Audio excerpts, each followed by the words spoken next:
Hi, Priyanka. Hey. We're live.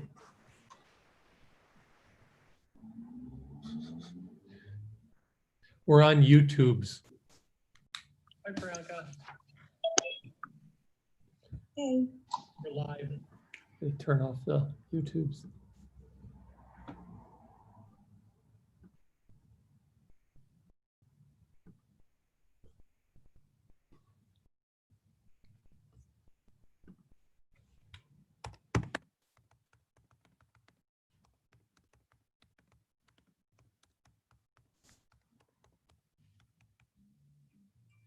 You can't write before I just switched on. What's that? I'm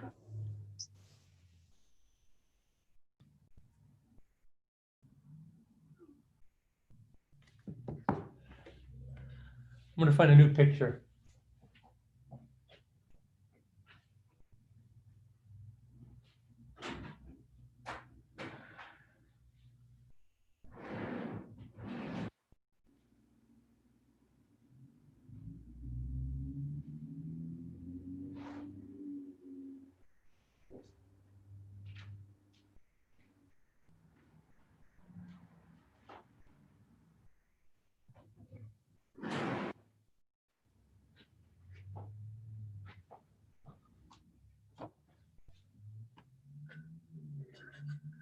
Hello, Karen.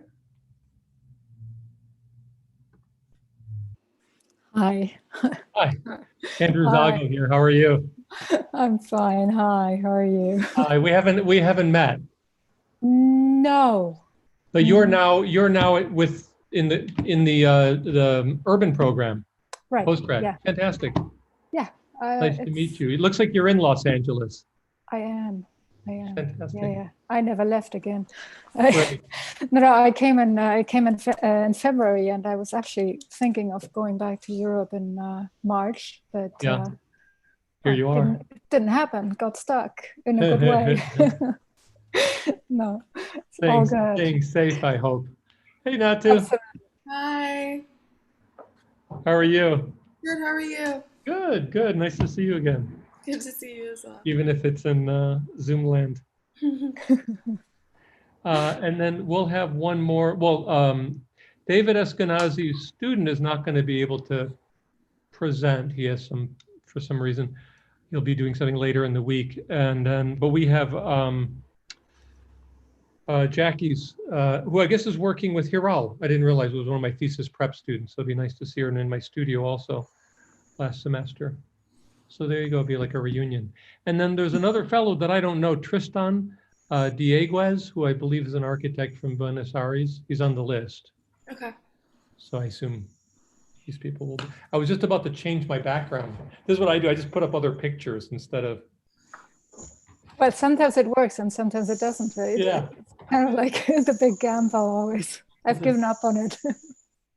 I just found these things when I was running the first year undergraduate at SCI-Arc, like in the Stone Age.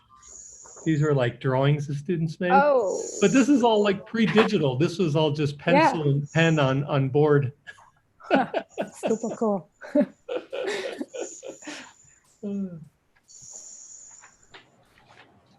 Yeah, these would take like 9 million hours each to do.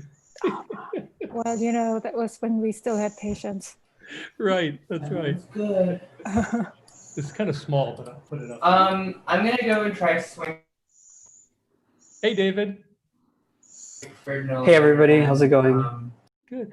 I was just finding a new background, and I found this is when I was running 1A. These are drawings we were making by hand. Maybe we'll start doing that again. That'd be nice. I have my idea for visual studies this fall. Oh, they're coming. Back to maybe the Luddite architecture. I'll just put it back there. Hi, Ferris. I think we're live. We're on. Okay, sounds good. I see. Thanks. Drive safe, and then. No problem. Can you also record, by the way? What's that? Can you also record, by the way?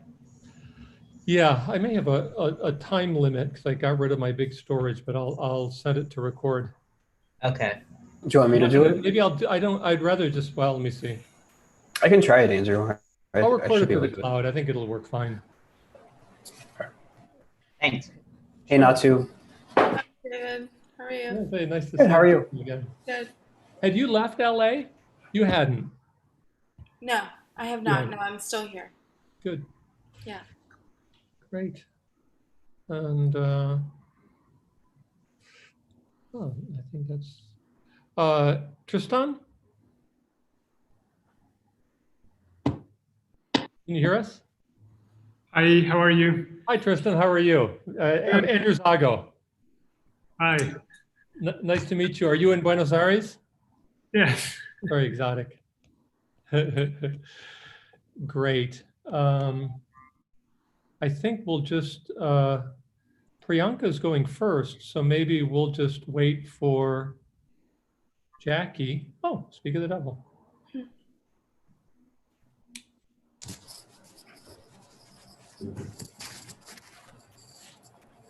Hi, Jackie. Oops, she's still connecting.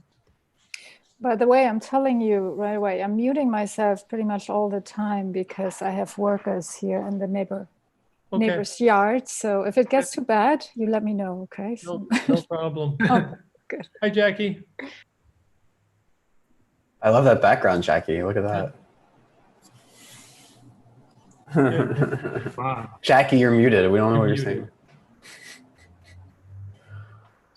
I'm in a magical place. Great. Well, let's get started. I guess I'm the master of ceremonies here. Hey, Hiral, how are you? Nice to see you again. I was glad to see your name on here. Are you in LA? Yeah. You are. Oh, good. So all the students are in LA, so we don't have, and I guess Tristan, it's not so different to be in Buenos Aires time-wise, is it? It's 6 p.m. now. Not too bad. Okay, well, even though we have a relatively small group, and not only that, two of the students, Yiyang and Siyu, that you see, not only are they together in a screen, but they're working together on a project. So there'll be a total of 6 projects, and I will run things. Let me maybe make a couple of introductions.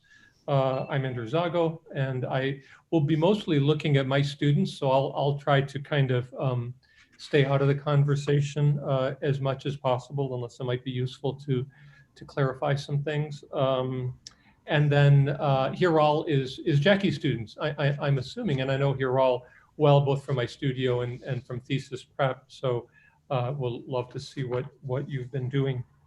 And then, Jackie Blom and David Eskenazi. David's student isn't joining us today, or at least not presenting today, but he has a student here as well. And then our 2 guests, we have Karen Lohrmann. Am I pronouncing the name correctly, Karen?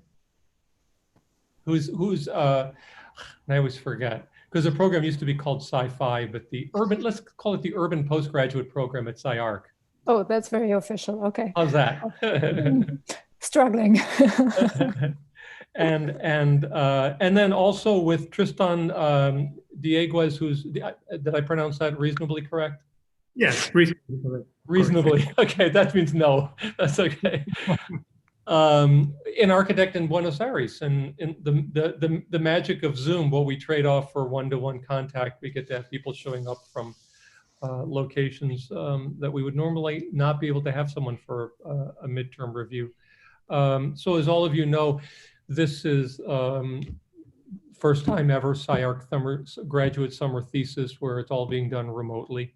As a result, the schedule, and I'm sorry, and Natou Fall.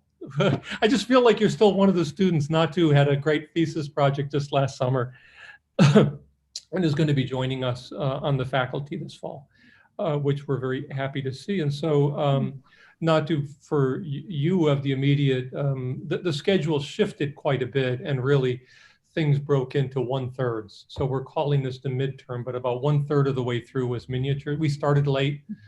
1/3 of the way through was what we called miniature, and this is really closer to 2/3 of the way through the the project, but we're calling it midterm. So, you know, it's maybe a little different. I am going to try to just let the students, my students, talk as much as possible. And I'm going to start doing that right now by giving the stage to Priyanka. Hi, my name is Priyanka, and I present my thesis project today. Share screen.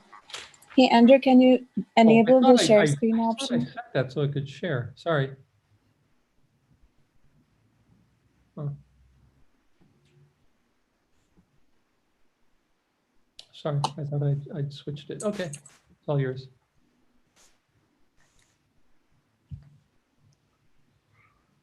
So my project is called the Blink Brink. I started off with a series of diagrams or studies to understand the brink. So the brink is an intermediate connection. It is the indication of fragile perception. So the series of diagrams talks through different conditions of the brink. The first would be circulation. The brink is a moment where the intermediate and the mundane indicate moments of intrigue and interest. The neutrality of these intermediate spaces become the most dynamic locations as they resist settling into categories. The second set of diagrams talks about parallax. Superimposition of gridded axes produce ambiguity of spatial organization. This creates a sense of depth by perception due to overlap. These new layers stacked on each other create spatial ambiguity by collapsing plan and elevation through juxtaposition of scale, projection, and rotation. These flattening of layers forms an intriguing formal and spatial quality. The next set of diagrams talks about material and material aspect for detailing. The brink acts as a liminal connection between the inner and the outer, an aperture that reveals a scene beyond or a scene within, an impermeable membrane of sorts. The last set of diagrams talks about the ground condition and the entryway. Looking at different ground conditions and how it sits into or slots itself into the ground. Combining all of these studies, I came up with a series of diagrams that try to understand a formal investigation in a two-dimensional plane. So I have some examples of these.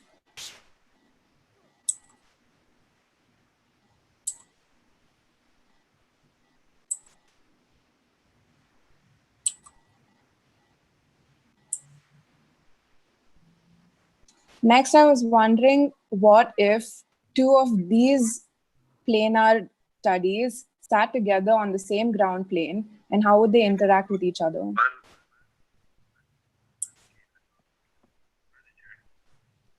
So I also did a series of models to try and understand this juxtaposition of scale, and also how plan and elevation get collapsed and almost look very similar to each other.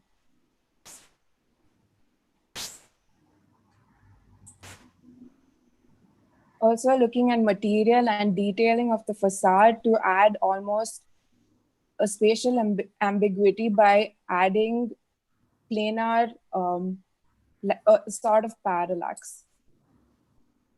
So my site is in Chicago. Different organizations like the Chicago International Charter School, the Illinois Network of Charter School, Illinois State Charter School Commission came together to bring about a change in the education system in Chicago. These organizations try to advocate for the improvement of public education by leveraging the school system model as a catalyst to transform communities. So my site is next to the University of Illinois of Chicago campus.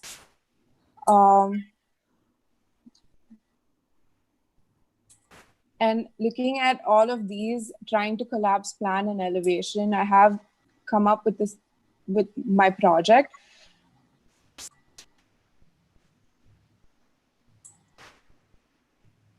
So you can almost see like all of my spatial or formal investigations coming together to form this.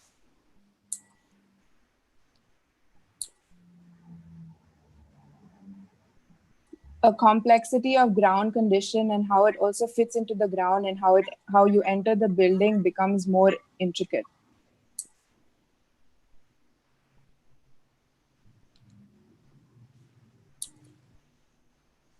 A couple of pictures of the model that we made from midterm. Thank you.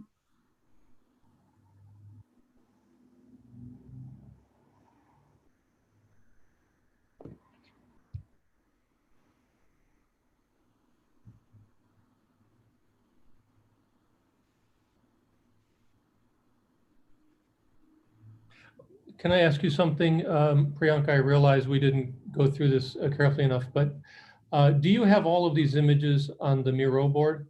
Yeah, I do. Do you want to share the Miro board with us so we can see it as a grid, and maybe if jurors have comments, you can zoom in on a particular thing rather than scrolling. Okay, yeah, through sure. slides? I'm not sure. Yeah, There's always... that's a great idea, would be because helpful. some of the images, you've probably been working on them for a long time, but we only saw them like for 15 seconds. So Yeah. We should be able to just share the Miro link also, shouldn't we? maybe you if could you do write that. it in the chat. In the meantime, Priyanka, why don't you share your screen with the Miro board, and I'll see if I can just paste the URL into the chat.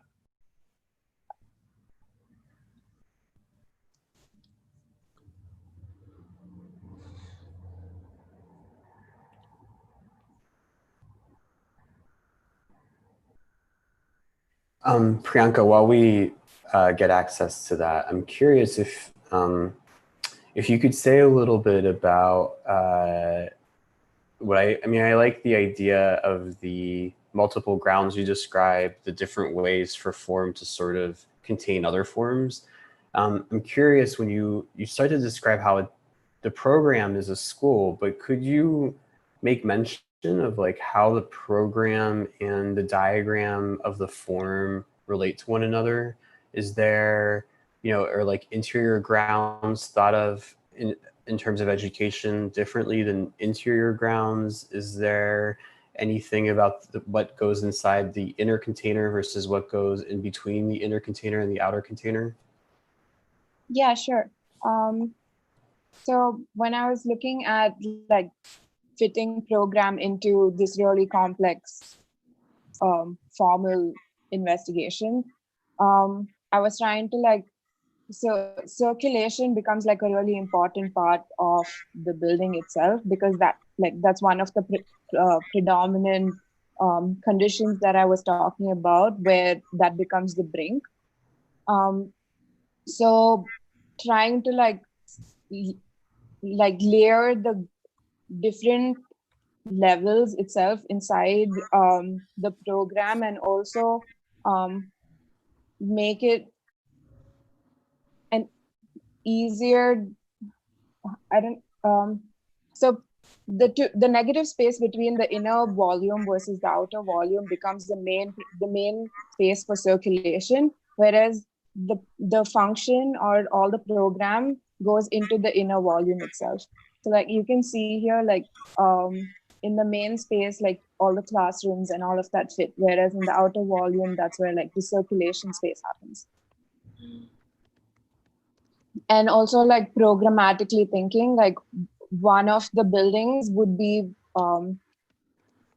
so in this, like this building is mainly like public space, which is like the auditorium and the laboratories and the library, and versus this becomes like a more private, secluded spaces just for students, as there is only the classrooms stacked into it, and also like spread out. And also like thinking about the present condition, like a classroom space isn't ideally going to be like the same.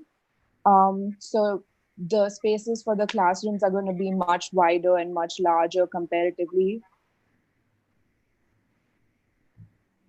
I think you're at a very interesting point in your project, which is where you really have to change gear in a way. This is what we are seeing here. I mean, it's very aesthetic, and it's still in this sort of unknown status because you haven't really entered your project. Yeah. So right at this moment, we are seeing the plans and the sections and so on. And now you are at this moment where you should be entering the spaces and see how it really actually all comes together. And it reminds me a lot of a project by Charles Waldheim, which I remember from the Chicago Biennale a few years ago, where he was proposing sun studies as a way to reshape the towers in Chicago so that they would all sort of allow more sun for the neighboring tower and so on. So in a way, your project and how you've developed it out of the diagrams is quite similar here. So coming back to your, especially also the sections, I would be very interested in seeing how now light comes into this building and how really the interior spaces would then react. Yeah, because at this moment we are seeing a beautifully multifaceted building, and inside we don't really know how the classrooms and more public areas and so on will really respond to light from outside, to views and things like that. So I would like to encourage you to really try to change your perspective now and start sort of walking through your building to see where you can highlight particular experiences and spatial developments also out of the circulation that you were just mentioning before. Yeah. Like I do have most of like the circulation sort of figured out. So I have like these cross atriums that like divide the space between like the lobby versus the functional spaces. And also that becomes like the predominant atrium that brings in light through the building. Even in the previous section, like you could see like the atrium continues. This is in the other building. So like both of them have a very similar language in terms of like how the function versus the public or the circulation spaces are sitting next to each other, but also they're completely different because one has much larger programmatic schemes versus the other one has a much smaller programmatic scheme. So like even like the scale of the building shifts, and like you can see all of these like intricate details like put together because that come together as a whole. I would, yeah. Yeah, right. I mean, I'm see what I'm thinking here right now is what do you think are going to be your next steps for the next weeks, you know, to finish your project? And so for me, okay, that's probably my job here. I always have to remind everybody that there's also an outer world. Yeah, there's also right.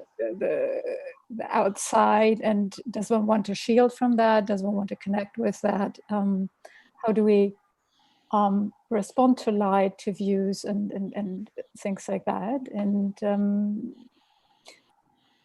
exactly. I mean, I think your drawings are beautiful, and I can imagine a lot. And now I would actually really like to see how I would like to see more help now in really walking through your building.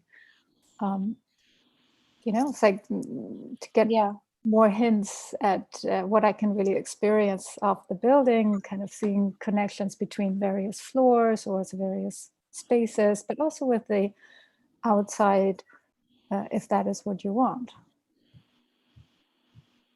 Yeah, I do have like a lot of like intricate moments in the building that show the brink itself. And I realized that they don't like come across very clearly in my drawings, and I'm sorry about that.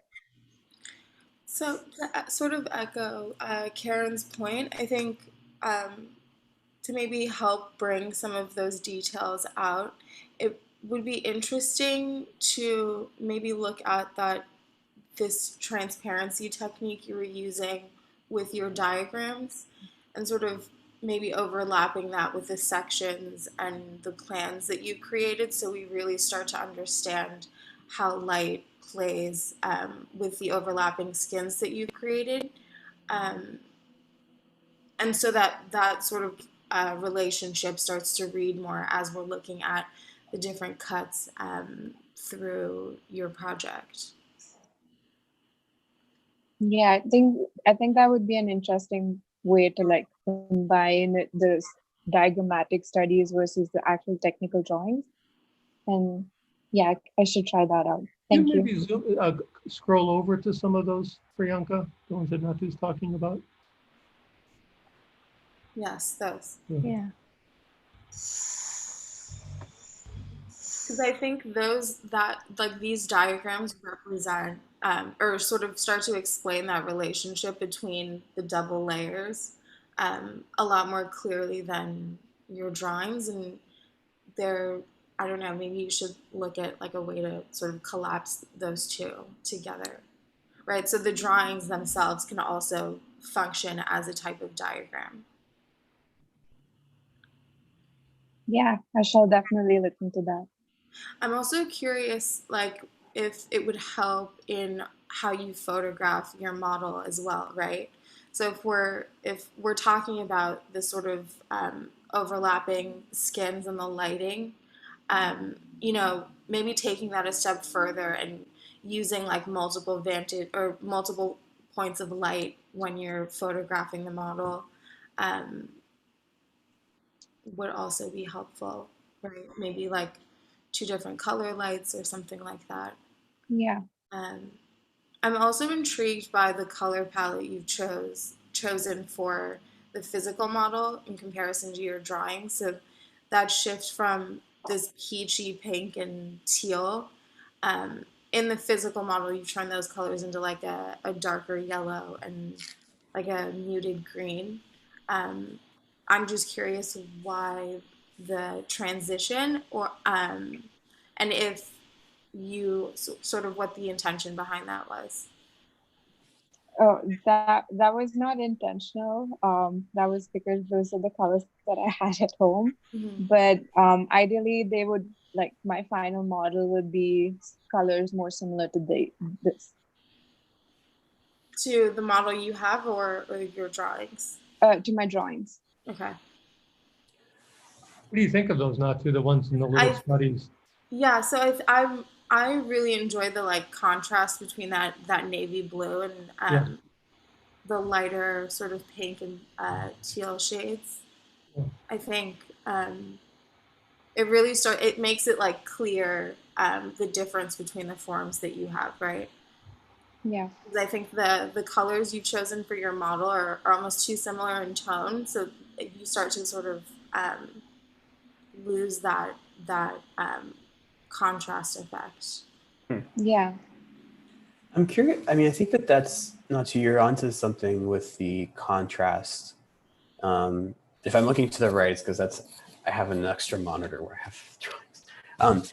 And I was just thinking, Priyanka, like I mean, there's a few things I'm curious about that I don't fully understand in terms of where you are now. The first maybe has to do with a sense of contrast. Like in the way that you set up the project, you're always showing different versions of a single mass. In the current project, there's 2 masses that are connected by like either a corner / removal of a landscape / a formed landscape, I guess.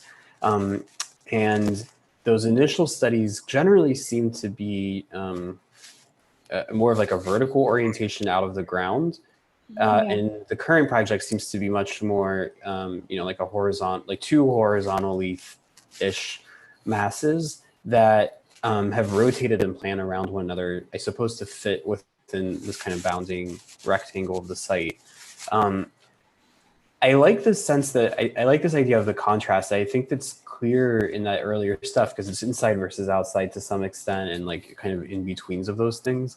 Yeah, but I don't know that that idea, if one could sort of assume that that's an important part of the project, becomes as clear once there's two of them and they kind of bend around one another and plan for some reason. It feels like it would be clearer if they, like I'm looking at the plan, the top plan, if you scroll up. It seems like it'd be clearer if they were not angled to one another. They were just in line or next to one another or something like this. We would, I think, have a better sense of, let's say, what's inside of one, what's inside the outside of one, and why it is the same or different from the other. I guess I'm just not, I get that they're trying to kind of fit in there, but I'm not sure that like that move makes tons of sense, at least to me. And the what I see in the model, the 3D, that's nice, is that you get the sense that it's one continuous exterior surface that wraps both. And that there's in the interior object, and I'm looking at the photo of the model now, the interior object like makes an appearance on the outside. But it seems like its relationship to the ground in your diagrams is that appearance to the outside would happen in a more complicated relationship to the ground rather than an elevation, let's say. So I guess I'm just kind of curious, because you start with all these sense of like individual forms within forms in relationship to the ground as the diagram. And I'm fully on board with like it needing to change to adapt to program. But I'm curious about like, their move towards horizontality and their duplication to 2, and whether this, even the sense of contrast that Natou picks up on in the colors, is somehow either clear when like there's not two of them, or if those things were more similar to one another, and the contrast would really be about how one works out the plans and section of both, rather than different angles for each. I know, I'm just curious, like where you stand on like difference and similarity, because right now it's a little bit vague in the final. So the first point you're talking about, adding two of these objects instead of just one, I thought that the negative space that is created between the two becomes another really interesting expression that could be thought about and like worked on, and how like since I'm talking about the ground condition and the entrance and all of these things, like the negative space becomes like the culmination of, or like the beginning where the brink starts, and then you split into either side depending on where you need to go. And I thought that was an interesting and brings in a sort of complexity to it rather than working out one single form. Priyanka, can you scroll up to the section just above that? Yeah. Would that be something that would be closest to showing what you're talking about? Yeah. So like the ground itself almost like landscaped physically, whereas like the entrance to this building is on this level versus the entrance to this building is like underneath, and like it becomes like a language, or like that each talk, like the two forms talk to each other, and like the negative space is the thing that connects them. And like even like if you see the model that's photographed, there's like almost like this triangular negative space that becomes like a focal point of meeting, sort of. And I thought that was interesting.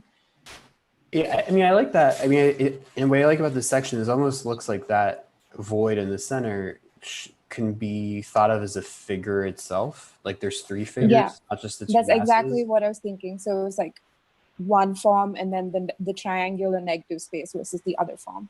But I feel like right now it still feels like a residual rather than an active, strong figure that would also take on this idea of an exterior and an interior figure and how it negotiates these two solid things around it. I mean, I don't know. I agree. Like, I think the sections are the most wonderful part of the project. I think they're really beautiful. I love even how they're drawn. But I'm trying to kind of understand a little bit about the attitude of like one to the other. And if you're suggesting this in between spaces like a glue that connects them, I'm very, very curious about how you form that void between them, let's say.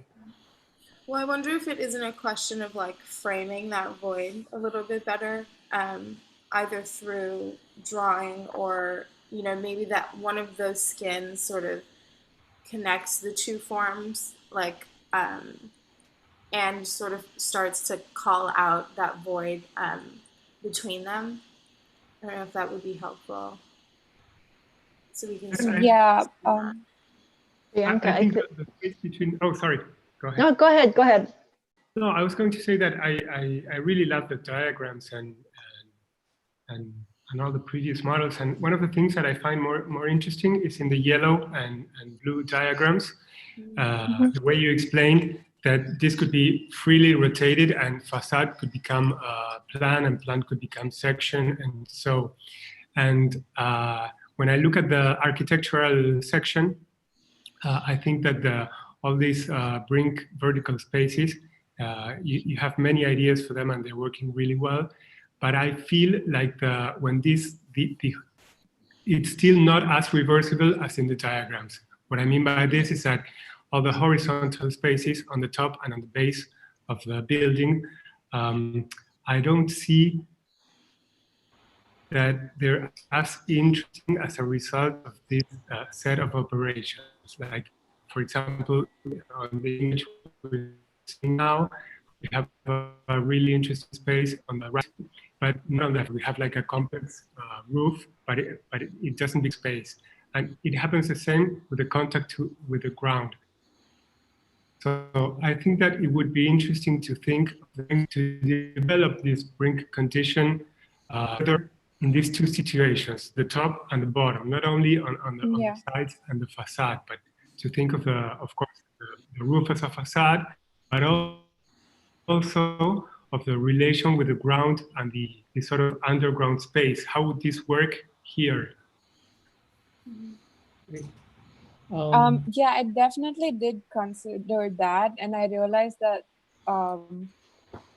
like the translation isn't like the same, especially like once you like try to fit, like I found it a little hard, like I was struggling at the point where like fitting in functional spaces and then trying to still retain every thought of the brink that I had initially. And I definitely will work on that. Thank you. Well, Priyanka, I might let you have the last word there, and maybe we will move on to Zoe. Thank you. Alrighty, let me just share the screen here.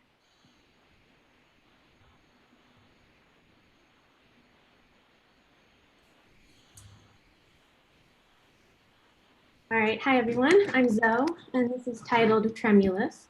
Oops. I'm working on a renovation of the Los Angeles Metropolitan Courthouse. My thesis comes out of the observation in architecture of buildings that produce a discrepancy between the solid object of the building and the atmospheric effect of the surface that clads it. I hope to kind of expand and add to this discipline in architecture by recreating this effect kind of at a larger urban scale where it's a feature in the city. And then also looking at orchestrating the effect and how it can be perceived differently from different vantage points, like maybe from the freeway or from the street or from inside the building itself.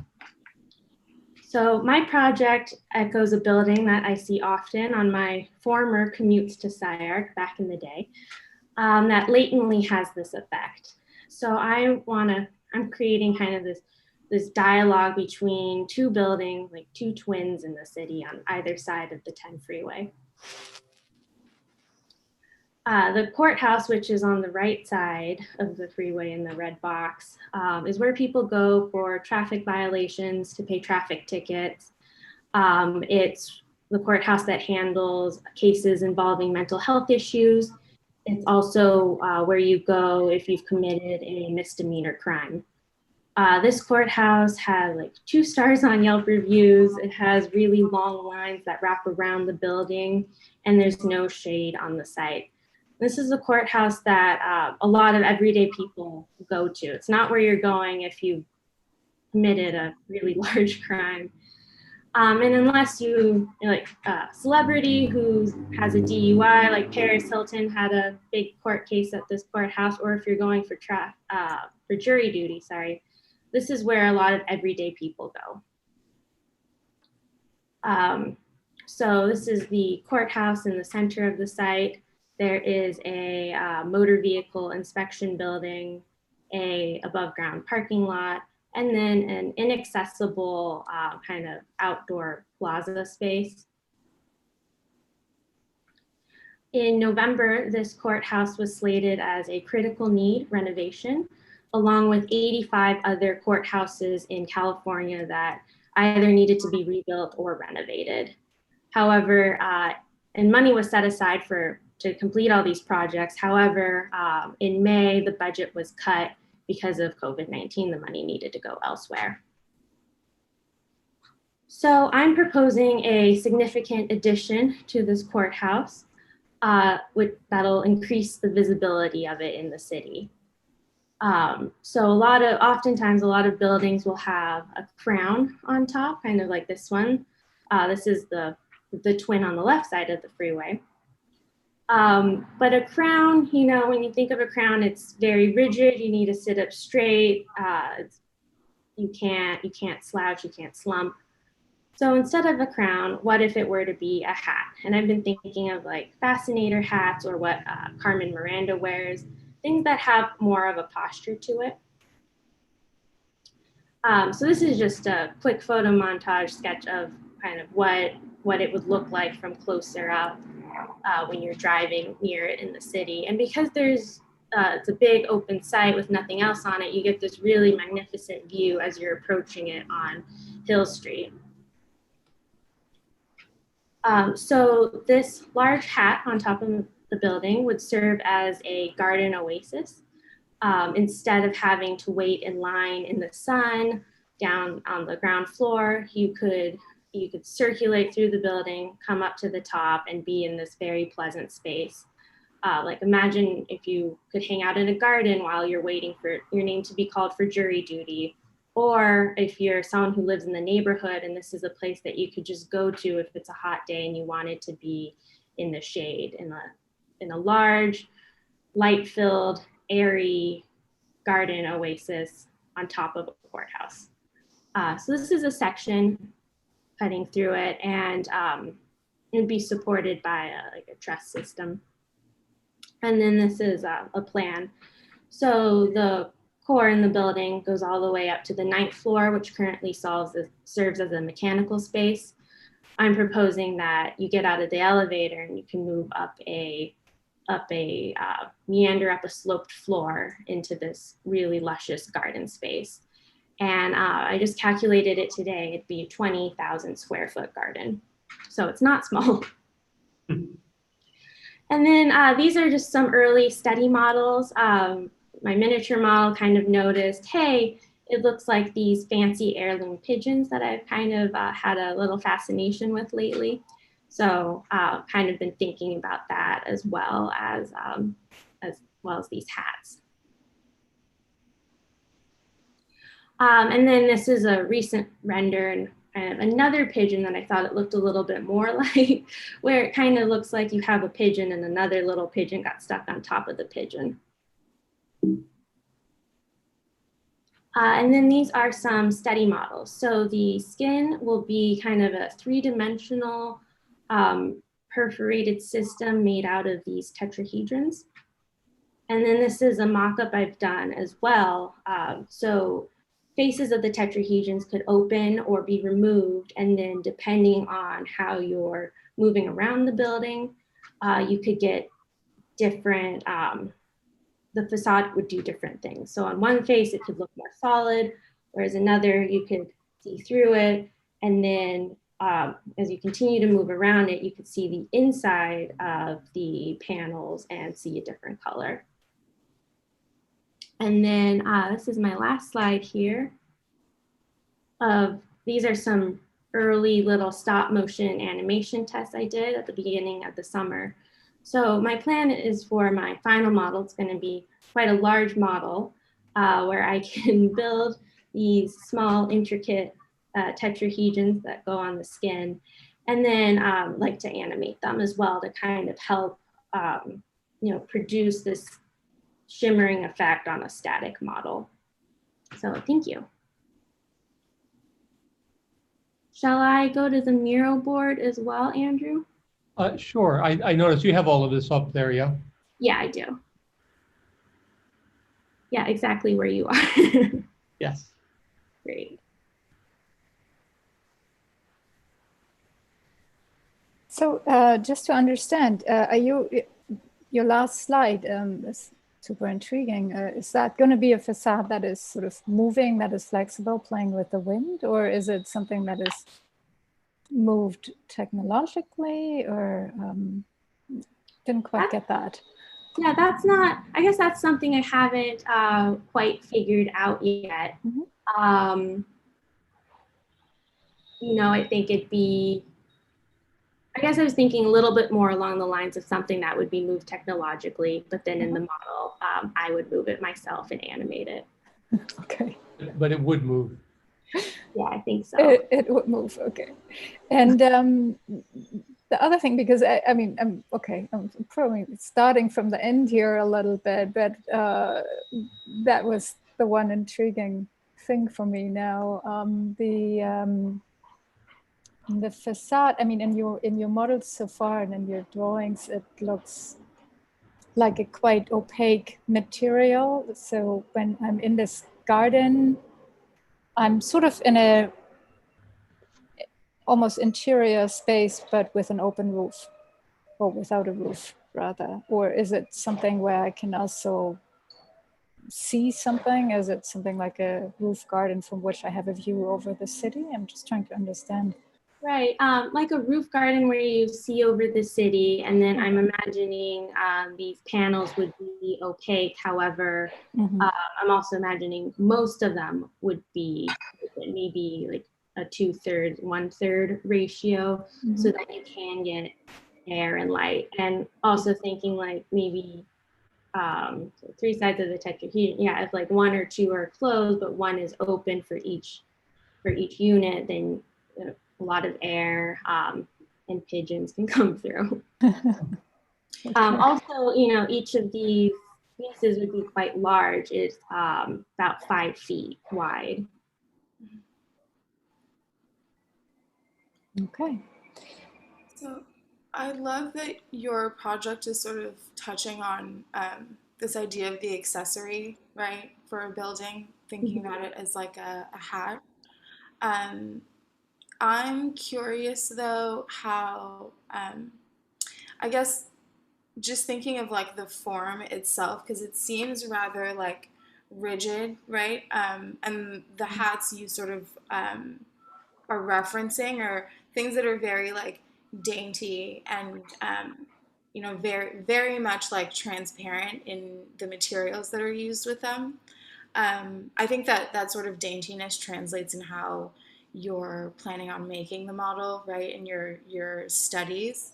But I almost want to push you to think about another type of material that you could use to make this model to sort of help that form look less heavy, right? Because in this, that photo montage image that you have, it almost looks like it's the same size as the building itself, just like doubled and tilted, right? Yeah, exactly. And I'm wondering, like, if it's just going to be one level, does it necessarily need to be that tall, right? Or could it sort of be, or could you sort of have that same like openness with it being slightly like smaller, right? Because if we think about like, I mean, some of these hats seem bigger than the head, but you know, given the materials they're made out of, they're actually like, it's not sort of burdensome, right, to wear.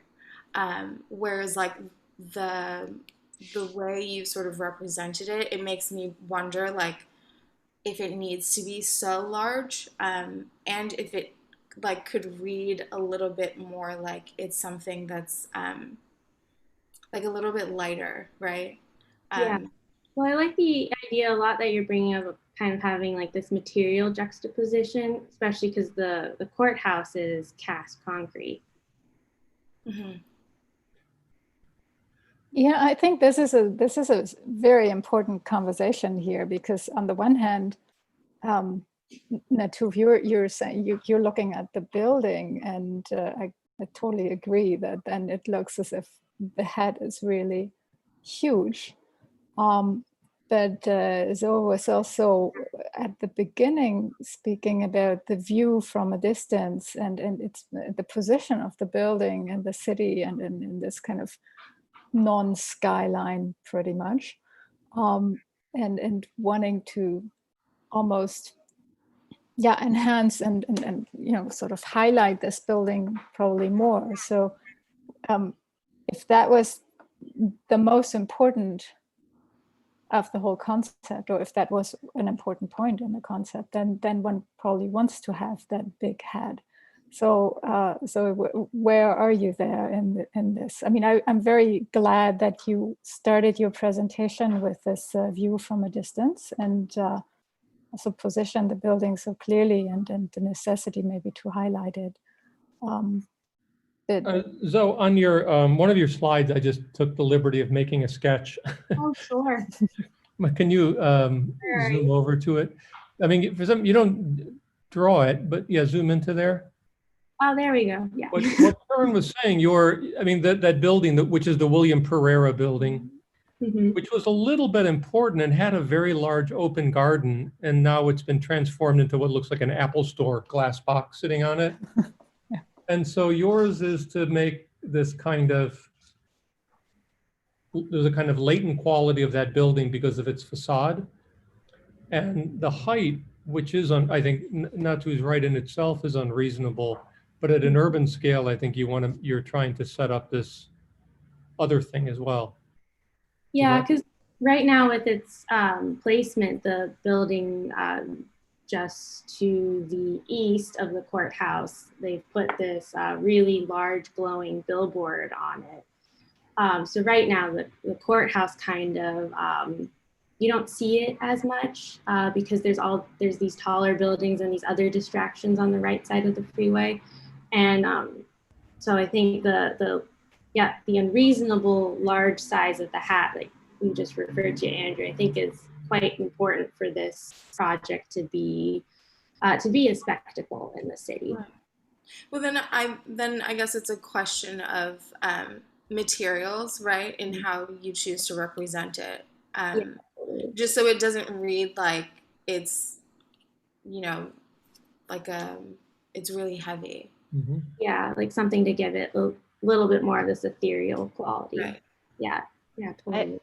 I'm kind of thinking about how it sort of slips onto the concrete building, and that slippage between the two surfaces, if it's a very light surface against a very hard surface. And I wonder if there's actually like hair spilling out of it in the way that a hat would, like what's the material inside, or what's the nature of the nature inside that might also either peek its way out and become a kind of glue between the hat and the body. Not necessarily as a way to make that metaphor, but really start to think about, that gap, like, the gap between the light material and the hard material. And then also, I actually think that the urban, the kind of urban massing of the hat is quite compelling, especially seeing the freeway and how it might bridge these like sort of tall buildings. But I think I think on the interior of that it offers opportunities to go taller with something in there. So it's not just that roof deck with the tall sort of open space, but you may have like tall trees or like tall internal, like an armature of some sort that might make it more of a kind of three-dimensional space rather than just a plaza platform. Yeah, I also think that that's beautiful, Jackie. I think this analogy of the hat actually helps to imagine a lot more than what we're seeing right now, what this thing could do. So this is the potential of the next, whatever, 3-4 weeks here.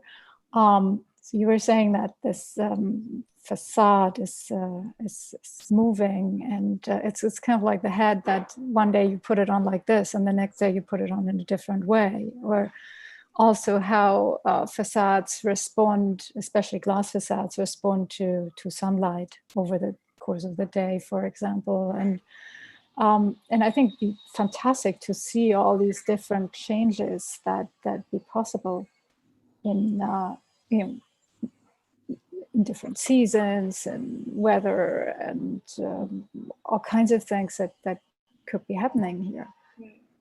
Yeah, definitely. Zoe, oh, I'm sorry, somebody else. I was going to say that I agree with Jacqueline's comment in the sense that the scale seems to be right when you see it from the highway. So maybe the question is, what could be happening inside that space more than just like a two-dimensional platform? And that's an interesting, I think, an interesting point, and that could also make some transformation to the facade, the way that you think that space could be used inside at different heights, or at least with trees that provide some shade. Mm-hmm. Yeah, definitely. Yeah, no, I've already been thinking about large trees being in there, but I haven't really thought so much about the different heights that people could occupy within the space. You know, I might advocate for something slightly different, and I don't know which way is right, but I really appreciate, I was trying to find the right word. I wasn't sure if it was simplicity or restraint of the thesis, that it's, that one can have a thesis about architecture and urbanism at the same time, but without doing much, but doing something just large, I suppose. Seems like a pretty important thing to be saying right now. And I thought that was a pretty remarkable thing. And I was, there was a moment of being shocked that there's nothing inside of it for me. My first tendency was also like, oh, there should be some stuff in there. And I think that the restraint of not doing that is there's a kind of radicality to that, to me, at least in the contemporary world, and I very much appreciated that. And it made me just think a little bit about like, I get the metaphor of the hat, but increasingly it seems to be more and more of like a kind of urban accessory more than a building accessory.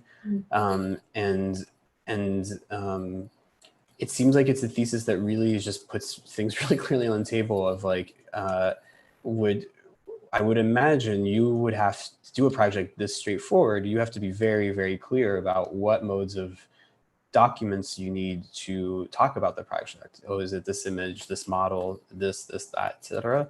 And there's something, I think, about that straightforwardness and what's required to make an important piece of work that I think it might be the part of, or at least a substantial part of the thesis itself.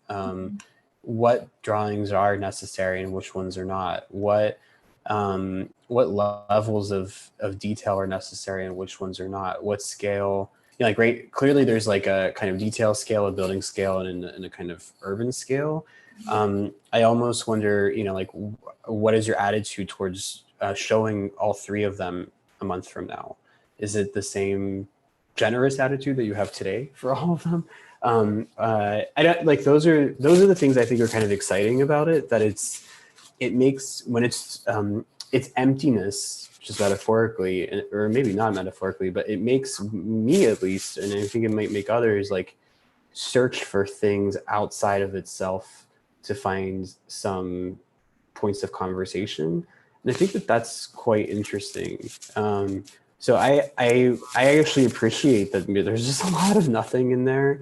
At first I was like, well, what if one side was different than the other side? And, I think that the sense that it's just that, it's just this thing, and that's all there is to it, is pretty, to me, feels quite new and quite important. So I don't know, I appreciate that sort of quality of the project as it stands now, at least. Well, David, your comments actually make me think about how precious real estate is in LA, and how if there's a large structure there, people are trying to get in as many floor plates as possible. You don't really have these indoor large cavernous spaces unless maybe you're at the zoo and you're in the bird aviary section. Mm-hmm. That wouldn't even be as tall as the hat that I'm proposing. So there is something nice about this being kind of a one-off experience that you don't really end up getting elsewhere. Oh, I wonder, and I know, Zoe, you and I have talked about aviaries, and we talked about the Cedric Price in London. Mm-hmm. You know, I'd worked with this ecologist, Alex Felson, who's I think in Melbourne now. And he was part of this group of ecologists who's proposing this Pleistocene rewilding, bringing large mammals into places where they became extinct in the Pleistocene era, and their nearest genetic cousins could thrive. So bringing Asian elephants into the Southern California. And so I don't know. And so he was very interested in zoo enclosures, but not to use them in the zoo, but a way to let people see a restorative animal environment. And I don't know anything about aviaries, but I wonder if you could actually make this a kind of little ecological enclosure that would have to be so big because you had, big enough birds to go in there. Right, exactly. But I don't know, I know that such thoughts occur to urban ecologists. I just don't know what the facts are. Mm-hmm. You could just assume that no one in the jury will either, and you could just make claims for it.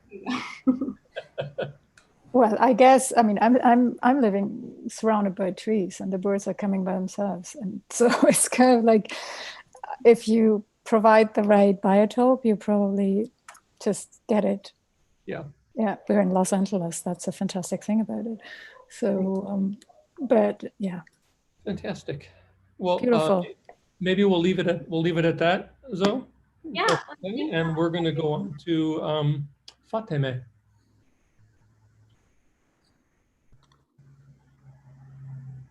Hi everyone. Let's share the screen.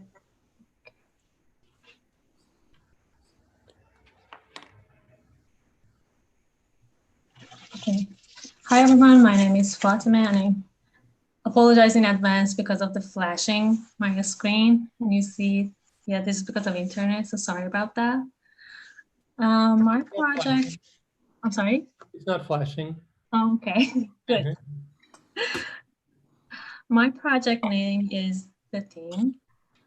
My project is interested in making a particular architectural expression be a vehicle for creating social urban space in a city, historical city. In this project, I wanted to have a deep connection with to the life and history of a historic city, and transforms all of this information to something new, architectural and new for the city. But where is the city? The city is Isfahan, is in middle of Iran. Of course, you know Iran.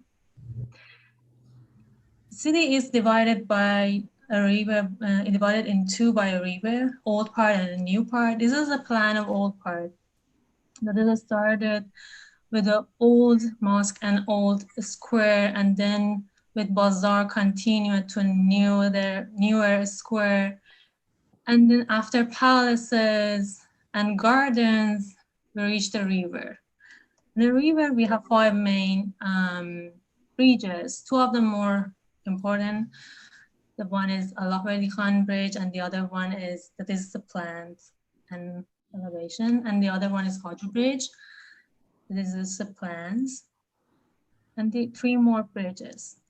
In a city, always there is a place that people gather, squares, or even between inside the bridges, because the bridges that I explained, these are not just for passing the river. They are a place that people gathered, play music or song, or sing a song, or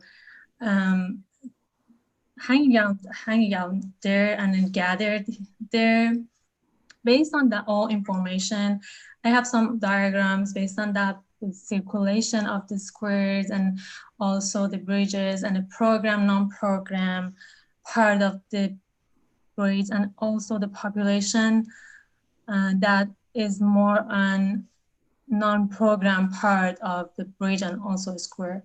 And then some study of sun and weather information of the city.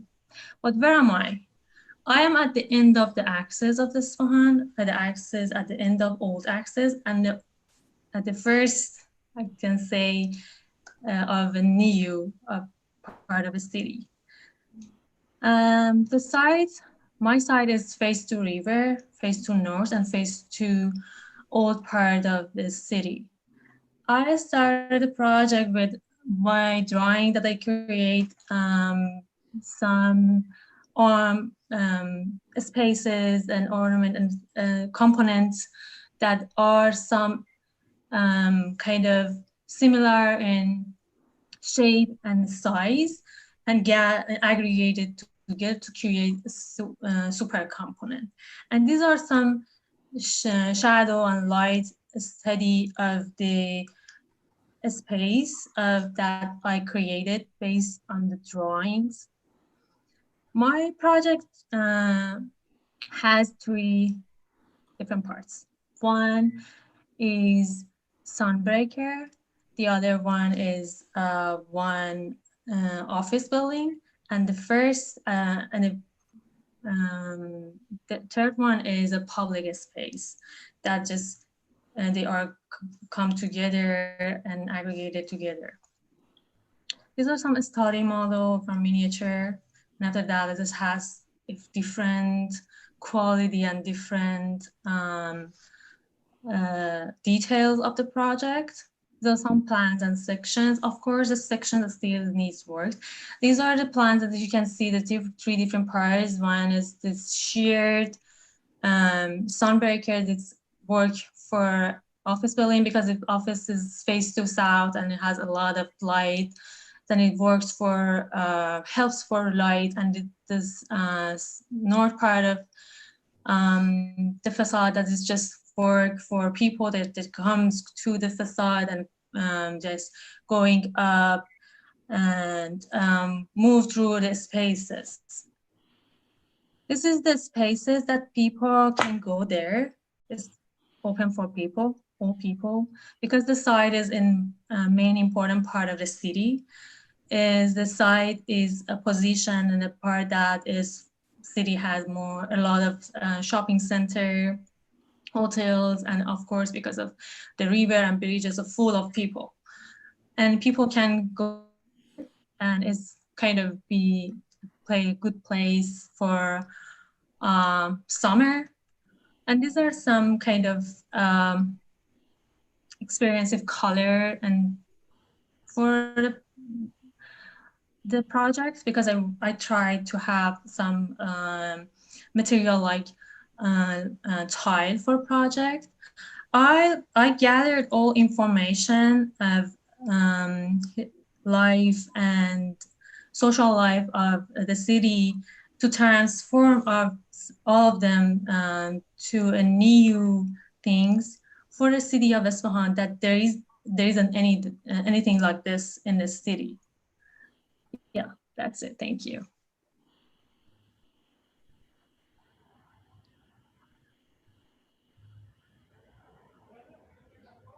And Fatemeh, are you also on the Miro board with this presentation? Yes. Yeah.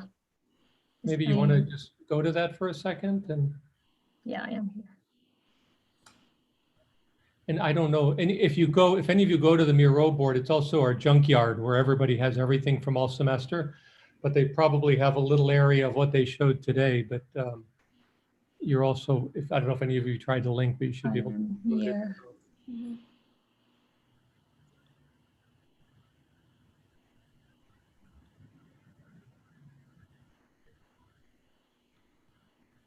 I really like this idea of taking a public space, a horizontal public space, and turning it vertical.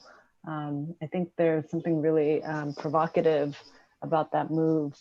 And I think, you know, you just started to show some of these photographs montaged into your elevation to show the nature of what this might be.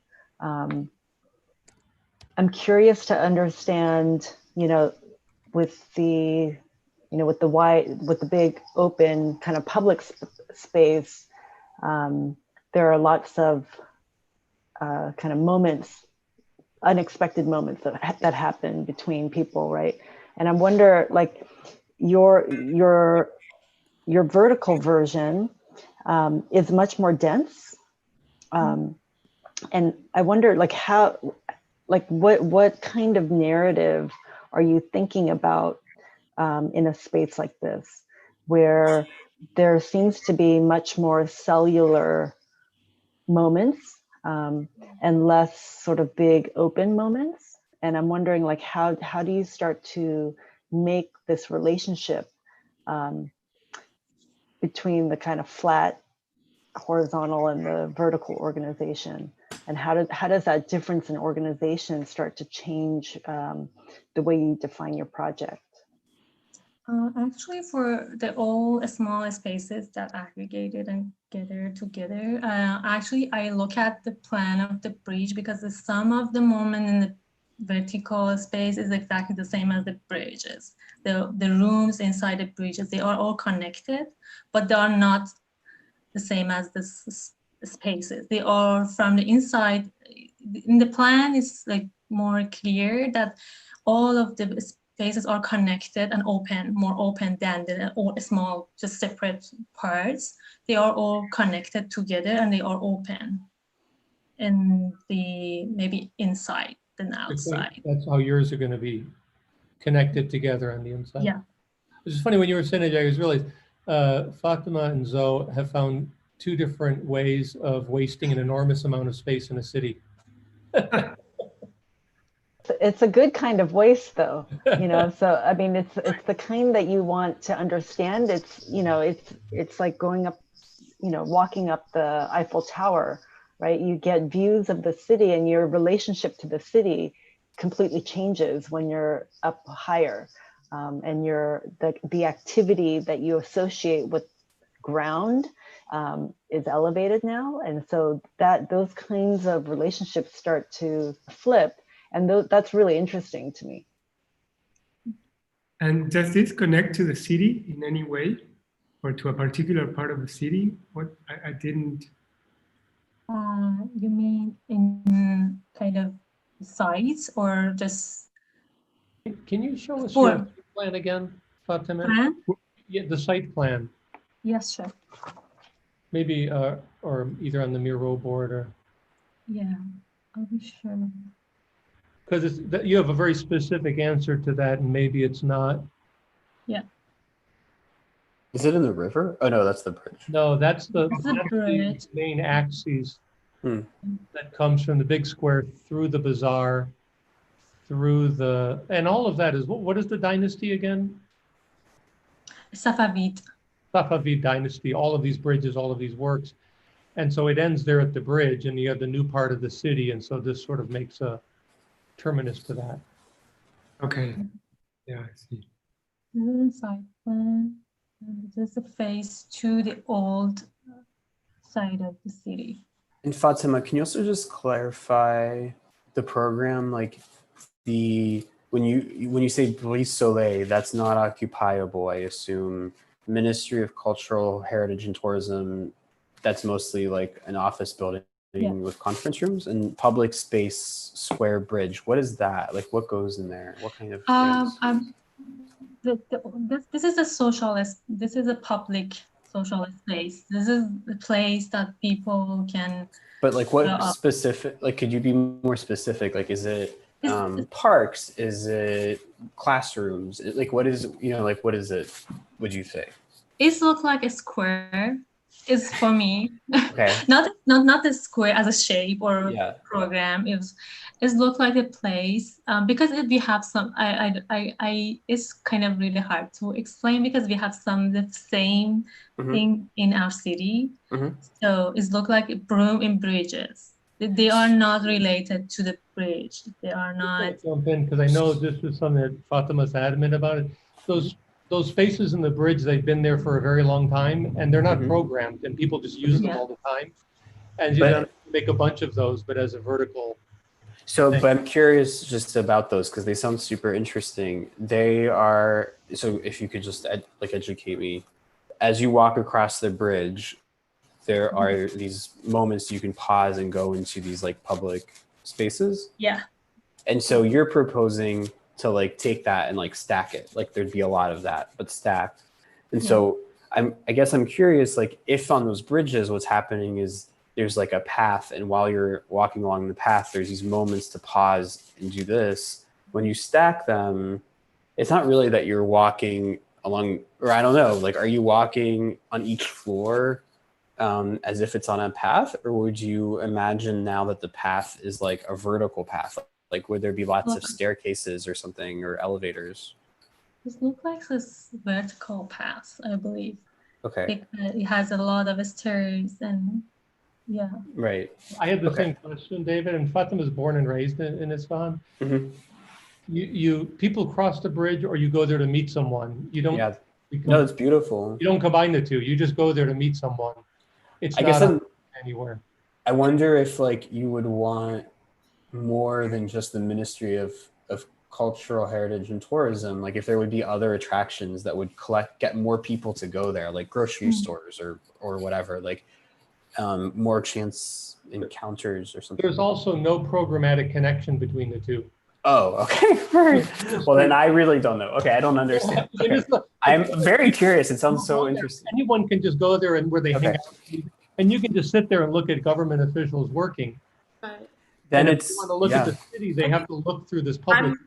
I'm with David on trying to understand the circulation to sort of get to those spaces, right? Because it's not super clear, and I'm just thinking like that would be so many stairs to like get to the top that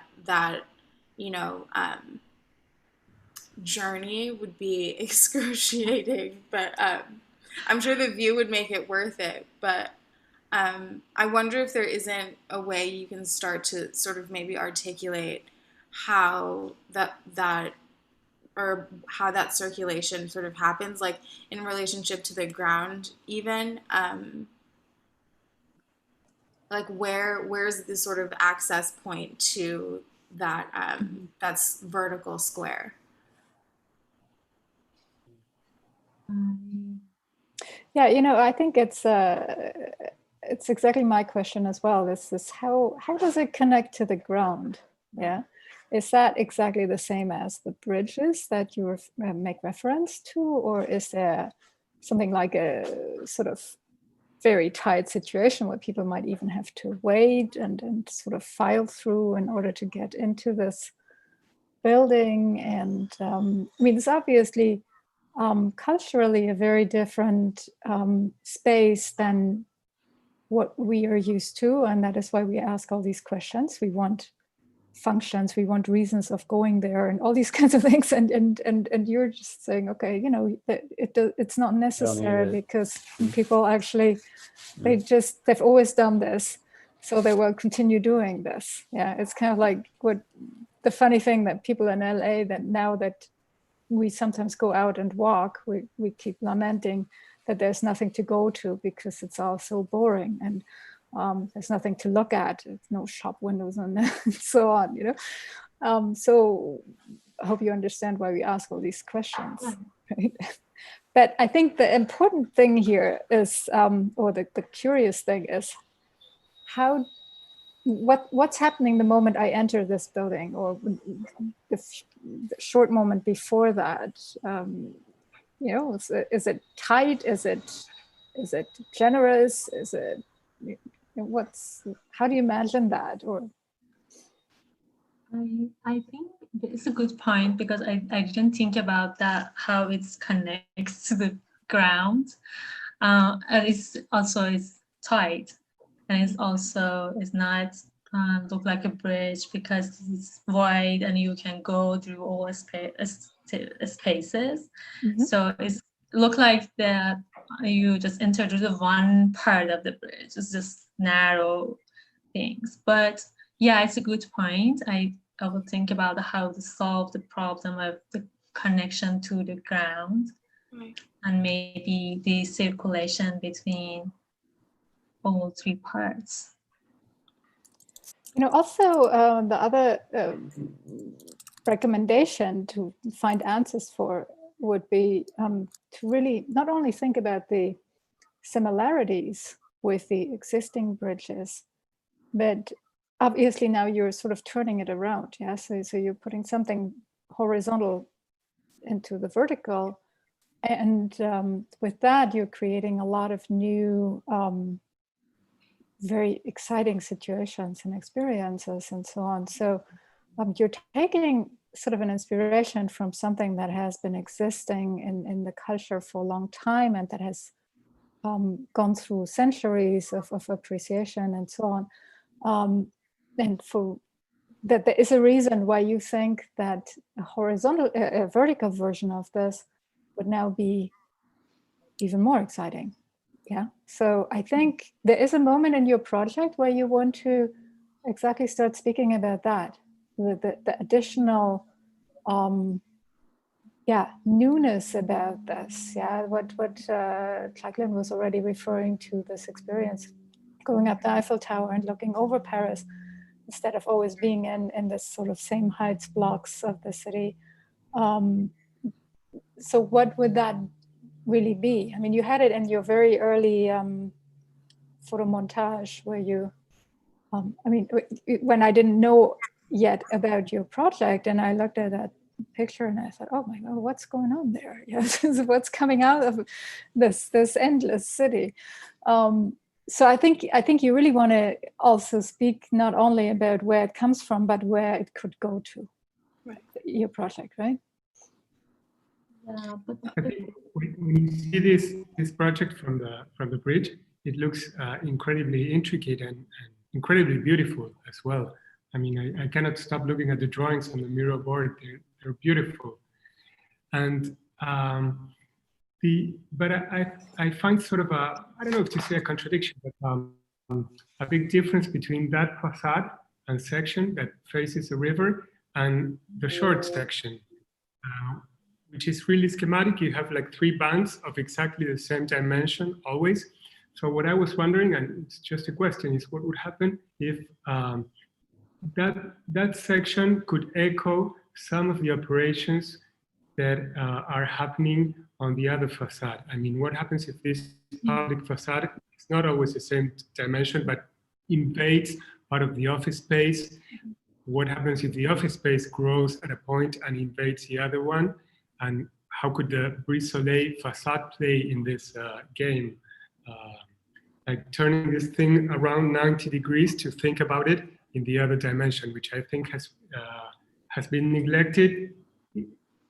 And it makes sense in a way because it's so intricate and delicate, and but I think these public spaces would benefit from being also wider and shallower at the times.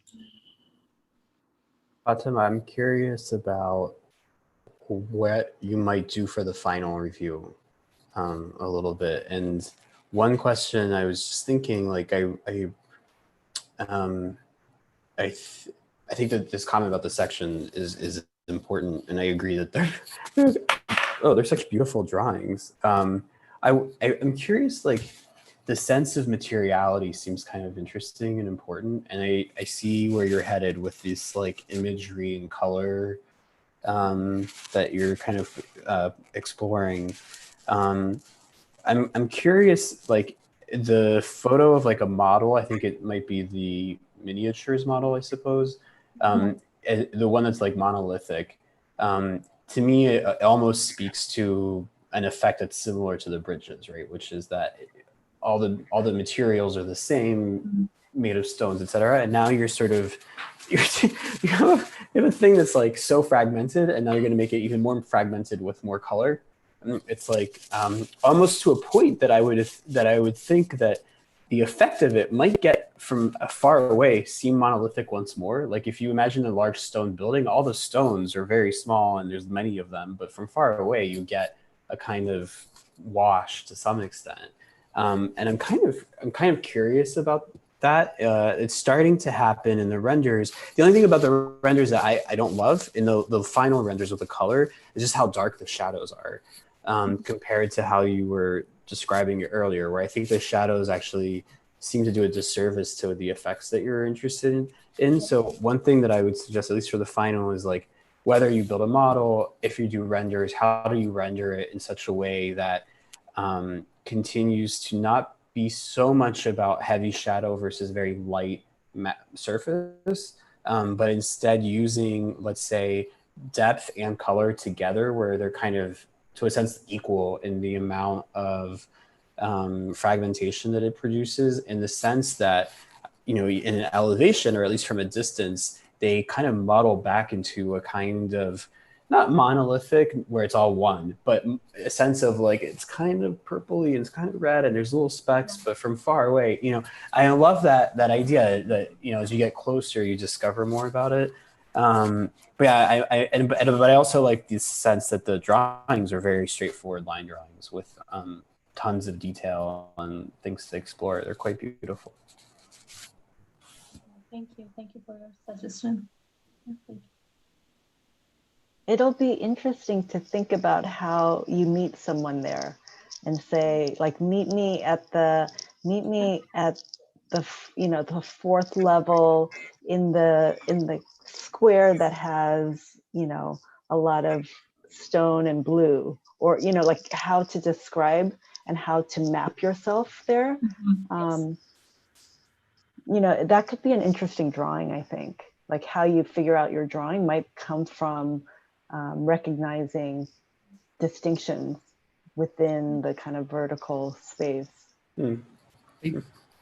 I do know, Fatemeh, in your section now, there's a couple of escalators tossed in here and there. I mean, we discussed things. The Eiffel Tower is a good example, but that big stupid thing in New York and Hudson Yards, the shawarma, you know, that's quite high, you know.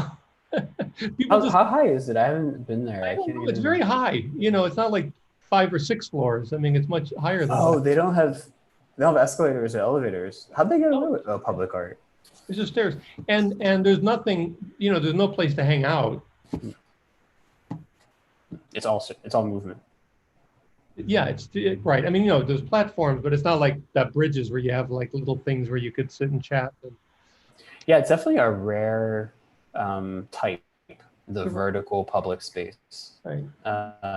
It's definitely special. Yeah, which is nice. It's different, but the facade of the Pompidou, you know, that escalator that used to be public. You used to be able to just go up and down it without entering the Pompidou.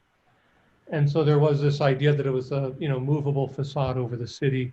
So there's a number of things, you know, where it's okay. I mean, I thought Fatemeh's okay if hers was, there's no tall buildings whatsoever, first off, in Isfahan, I've learned. And so this is already quite, would be quite unthinkable. But, so I think part of it is she's trying to balance between it being conceivable, but maybe unreasonable. I don't know if that's, is that a fair way to put it, Fatemeh? Yeah. It is? Okay. We have a team now. Siyu, Yiyang, you guys ready? Yeah, we're ready. Is everything on the Miro board also? Yeah, already uploaded. Fantastic. It's all yours. Sure.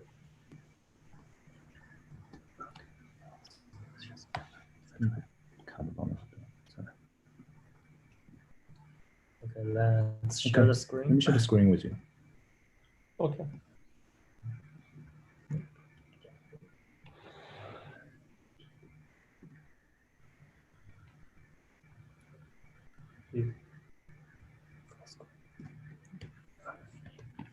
All right, can you see that? Yes. Okay. Hi, everyone. My name is Yiyang. I'm from MARC2. And my name is Siyu, also an MARC2 student. Okay, so today's outline will be, first we're gonna talk about the idea of this thesis project. Then we're gonna dive into the series of like housing experiments we've gone through during this summer. And then last we will show how the project goes with the result of those experiments. So the project is a huge urban scale housing project located in downtown LA.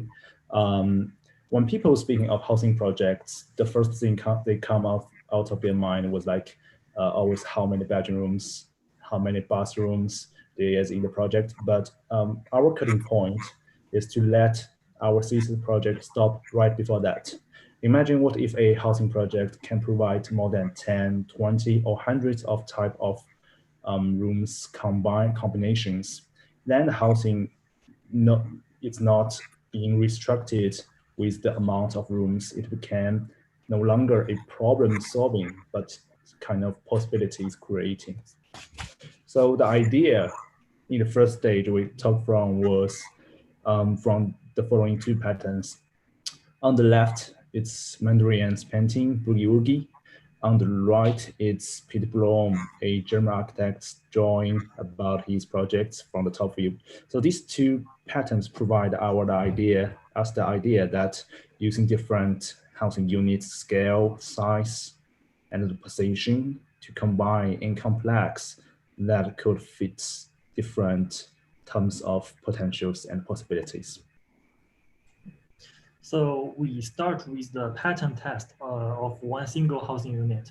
So we simplify like two housing units on the left and on the right into 2D patterns and try to test our workflow, which transfer from one pattern to another.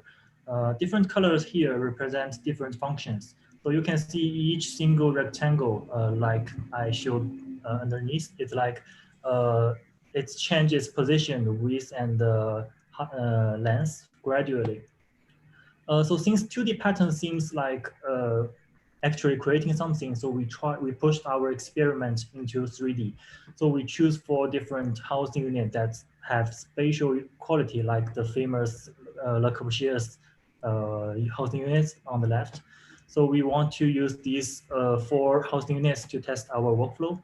And same as the 2D patterns test, we transfer one box to another one by one, changes position, width, length, and height gradually. So here are all the results of our experiment with different combinations. So now we should come back to our the practical part. So is this workflow actually workable for creating housing units? So since these boxes overlap each other, can people actually live in these units? So the answer is yes. Not only these results are workable, but also our workflow creates more possibilities about housing spaces.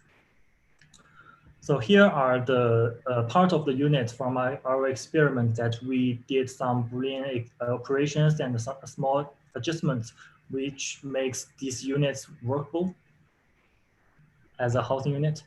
So we, as this processing, we actually create some weird housing units. So this is one detailed section of those units. As a result, we got one unit that has 2 bedrooms, 2 kitchens, but no bathrooms. While another one on the right, we have 2 living rooms, 2 bathrooms, but no bedrooms. So also you can see some of the spaces like here is not high enough for an adult, but it will be the best secret space for children. So all these weird but interesting possibilities happens in our units. So these are the midterm models for our units. Unit experiment. Mm-hmm. So, and finally, we combined our units into a chunk.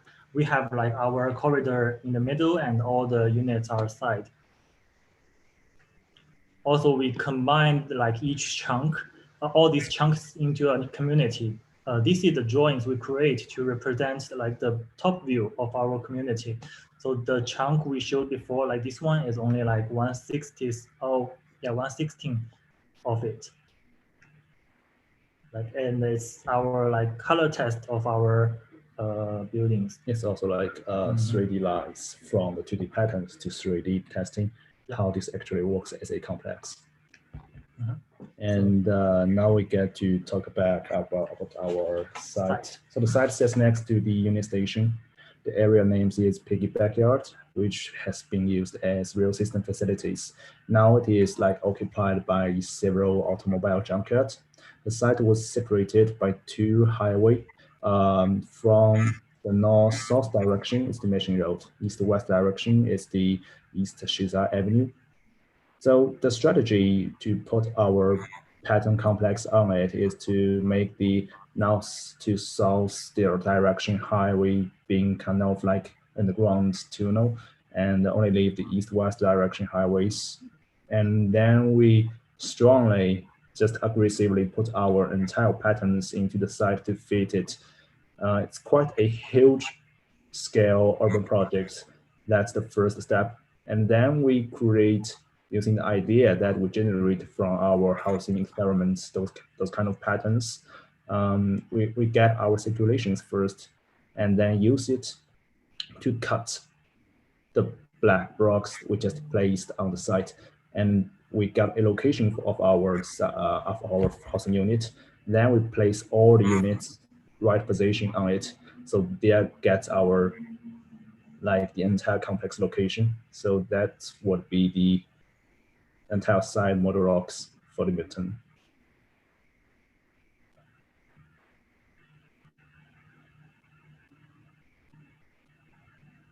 Yeah, that's all for now. Yeah. Thank you. And can you maybe go to your Miro board on your link?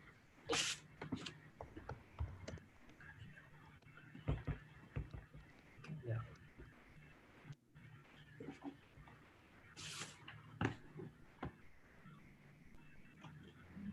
So I wonder, I mean, I'm always a great fan of projects like this, even though they cause so many discussions and also problems. Yeah. What I'm wondering always is how flexible can something like this be? Because you were starting your presentation with sort of this melange pretty much of different possibilities and so on. And but once the whole thing is there, is it still flexible? Or, I mean, can you open up different units? Can you combine units? Can you, and so on and so on? Or is this only in the planning phase? How adaptable are you thinking this? How reality checked is this with economic downturns and upturns and strange sudden uncertainties that we have right now, where maybe people will be saying, no, I don't even want to be living in something like that because of tiny, tight corridors and meeting too many people and things like that. Could there be a less dense version of this when there's actually not so much demand for super density? Or does it need to have a critical density in order to achieve what you were hoping for? Okay, these are too many questions, but just answer one of them maybe. I kept thinking that it can join that long list of projects that are designed to be infinitely flexible and movable and that are built and then never change. Exactly. Well, yeah, exactly. So, you know, I'm also wondering really that site, it's one of the key sites in Los Angeles. Everybody wants to do something there, and maybe nothing is ever going to happen there because this rail company will always own it. They don't want to sell it. But you keep coming across proposals, and actually we are doing something in the design of city as well right now. And but that site is probably not even so important for your project, yeah, because your project could, in theory, also in a smaller or a bigger scale or in a different shape, be somewhere else. That is how I interpret it. So you need to tell me how flexible or dynamic or something you want this to be, or whether this is happening once and then it's there and it works or not.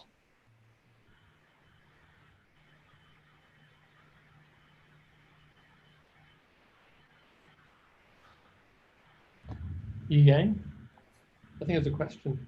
Oh, that is a question. Oh yeah, it is a question, yes. Sorry. I think the flexibility we mentioned, it's like from the beginning phase, it should be like when people's residents trying to get in the new housing units, the rooms numbers restrict their choice. What we think, like architecture always, like once it's being built, it is like what it should be settled there. It's no more like changes later. But before people can use it, before people design it, we give people the most possibilities to customize their own buildings, own housing types. And I think that's the flexibilities that we could provide in this project. Is the question, Karen, because I have this myself, if you have this long, complicated loaf of bread of all of these rooms, can you sometimes cut it into 4 different pieces and sometimes cut it into 2 very big pieces, sometimes into like by cutting off rooms and opening up other rooms? Or is all of the permutation happen when you design it? No, I think we can change each unit can be like combined each other. We can cut whatever whenever the resident they want. They can cut wherever they want. I mean, would it be fair to say, and I'm asking the jury this, that whether that pans out or not, that they would need to make a decision about that and then at least diagram it appropriately in terms of some of the different conditions? But maybe even if you want to be more radical, if over time you start buying up a couple of units years later, yeah, one at this end, another one in the middle of it, one on the lower level, one further up, and so on. And then you start sort of trying to find a way of connecting all of them. Would that be possible? Sort of like the mole in the system, something like that. Is that something that can be done? Because if you say yes now, then that has a lot of,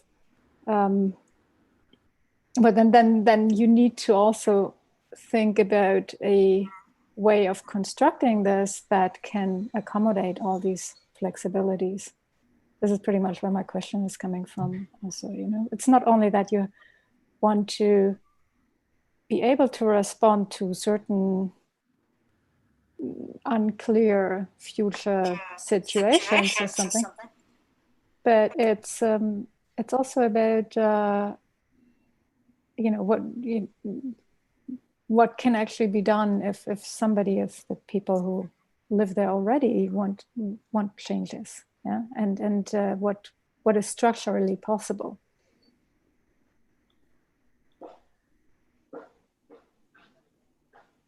That would be like kind of like a modular housing idea of it. Maybe could be like combine some kind of those kind of aspects. Mm.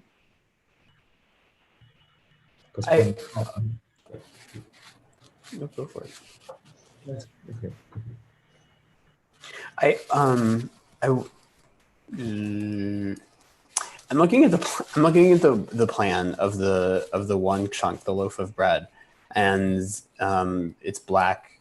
It's like a black background drawing up in the top right there, and you know, like the first 2 units, the difference between them in plan is that the second unit is like maybe 1 foot shorter, right? Like if I just look at the top 2 units in plan there, there's no real radical difference in living or a sense that, you know, there's something, they're basically the same, and maybe you could charge a developer, I suppose, would charge a little bit more, or something like this. You know, like I think to me the promise of the flexibility is less interesting as like a narrative of the project as much as, let's say, just variations of forms. To me, if anything, they actually all look like they're almost the same square footage, if not within a general consistency of square footages. Is that right? So like their sizes are relatively similar, but let's say maybe sometimes it's one mass and sometimes those masses are broken up. That's actually kind of interesting. I don't know that it produces flexibility, but it certainly says, you know, like one living arrangement, or if you were to glom the couple together, is, you know, living within a mass, another living arrangement is like separate masses. And I think that that seems quite interesting. I don't know. I think with projects like this, like the kind of the way that one talks about it as you know, having ability to be super flexible for everyone is always going to be an issue because of just the history of those projects, I suppose. To me, it seems like if you were to suggest a kind of hyperdensity in a city like Los Angeles, where people still want individualized houses, and you start with a sense that they're all kind of equal, but you get these, you know, sometimes you get double yards, sometimes they are separate masses, but that seems to me, for the most part, they're relatively similar. Actually, not unheard of actually in Los Angeles as a model. I'm actually quite curious about the renderings of that look like a model that you made, which I really think there's something about them that's quite intriguing. Like at first you think it's a model, and then you realize like the sheen of the wood is off, and the texture mapping of the wood is off, and you realize it's the rendering.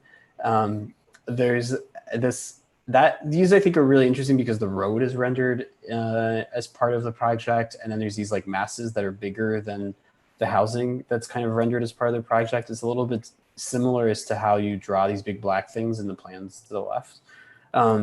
I think that there's a kind of answer there that like if you know, we could definitely read these as a bunch of individual houses. We could read them like I like Andrew's analogy that you could read them as a loaf of bread, and some of them are just like a house is really half of the length rather than like a tenth of the length.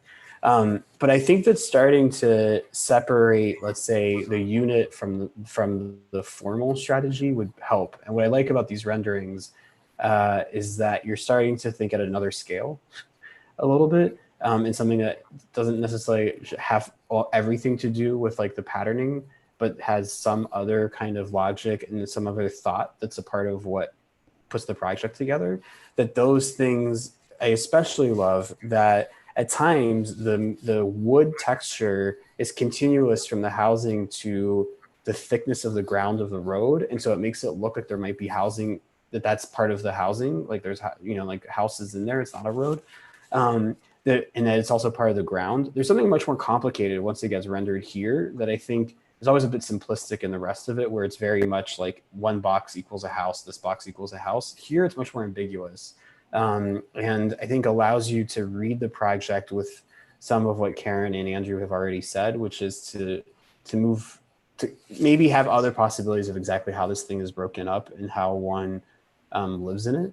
That I think is pretty interesting. I mean, I don't know. There's all these singularities here, whereas the field, the repetition model seems to have singularities, but they're always contained within a field. Here, there's disruptions and singularities that are outside of the field logic, right?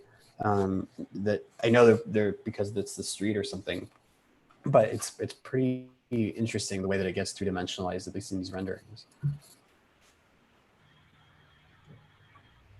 I'm also very intrigued with those renders. It gives the scale of your project starts to take on the scale of landscape because it's so flat in that big area. And so it doesn't take on, it doesn't interact with the site in a typical, in a housing way, right? It's not a housing block, but it's like a housing platform. And so how you occupy the top is really interesting to me. Like if the top scape, like it's a kind of landscape in a way of housing, and all of the housing happens below that. I think that's, to me, is like very exciting about your project. You know, maybe making the claims of flexibility is not is not the right direction, but maybe even claiming that it is really sort of limited in flexibility, but that they're I think what David was saying, but just in the numbers, right? That you would find something that works for your sort of living situation. And that sort of offering could be a kind of way that it could work, and that every unit is slightly different somehow.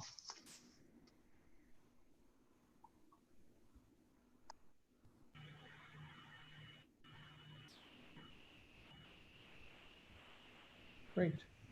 Well, we might leave that as a last comment. We're doing pretty well. We're just a little bit behind schedule. That's not bad. We're going to go then to Kaiyun. Kaiyun? Hi. I'm ready. Can I share the screen? Yes, you can.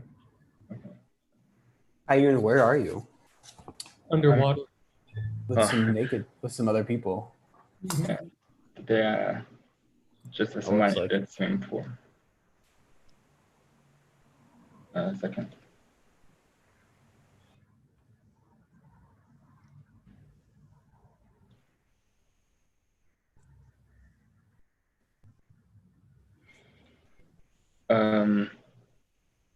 This project is about to design a new type of opera house. This building is Harbin Opera House is in China, and as you can see, there is a designed very large plaza in front of the building. But however, there's only one man standing there, and he seems to have no willing to watch any opera in the building. What I want to say is, although opera originated in Europe, with the development of globalization, the opera house has become an essential building in most modern cities in the world. With the rise of various new performing art forms, opera is not as popular as it used to be, especially in Asia, where many countries have a huge cultural differences from Europe. The opera house is almost a decoration for the city's ambition with only a few audience. This thesis is to create a new type of opera house, not just for Western opera. It may also better present local operas from traditional culture and new genres of contemporary drama. This is the site. The site is in Shenzhen, which is a fast-growing city in South China. And the city on the other side of the sea is Hong Kong, which is a city with the same traditional culture as Shenzhen, but different political system and ideology. I think it's a very good site to do my thesis because Shenzhen is a very young and a progressive city, which is in urgent need of some landmark buildings to show its achievement. And on the other hand, Hong Kong has many ideology conflicts with mainland China in recent years. I'm not able to solve the conflict. The conflict caused by cultural differences can highlight the necessity of this thesis. This is the site. And you can see the north side of the site is a residential area.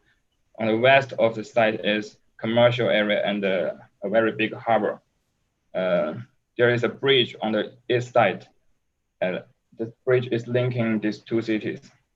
The building can be viewed from all directions. This is the overall view of the project. You can see 3 volumes connected by a circle. It requires 3 theaters, a grand theater, a music hall, and a multi-purpose theater. I want to connect the 3 theaters with a circular stage that can be rotated and shared. These 3 theaters can work independently as they usually do, or they can share the stage and work as a new type of theater.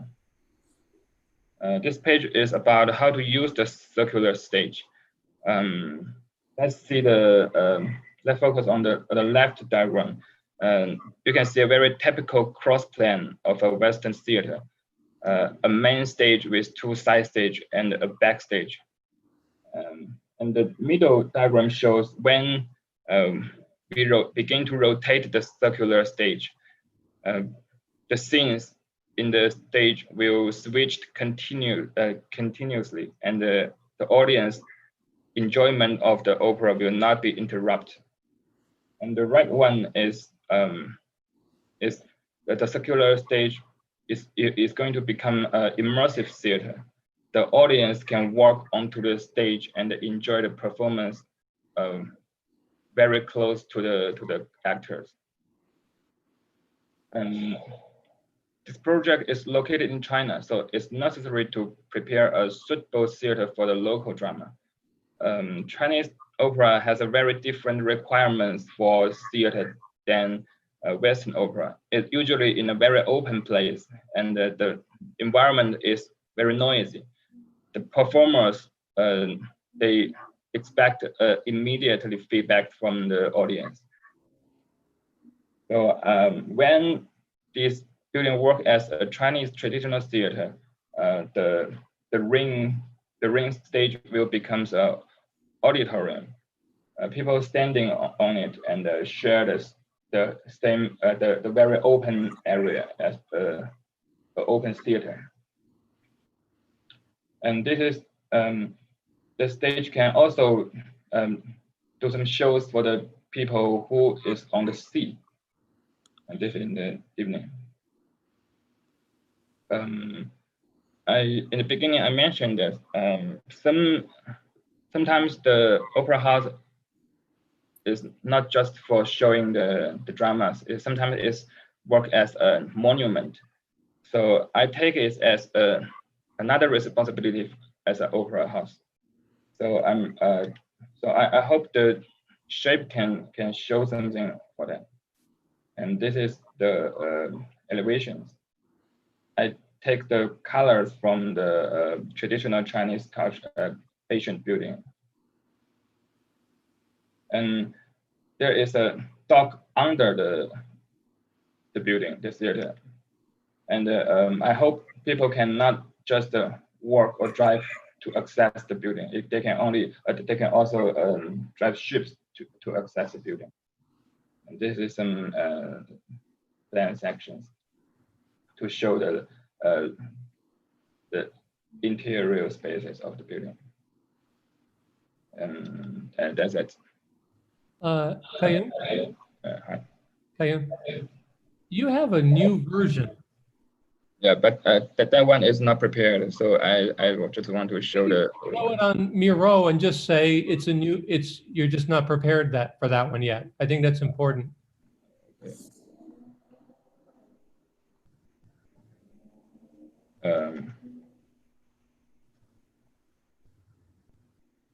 Further down where my cursor is, yeah. This is the latest version, but I still working on the overall form. Will you explain what the difference is? The green ring is the rotatable stage, and the red cubes are the theater, the three theater. The white forms are the rest of the program. I hope to link all these programs with this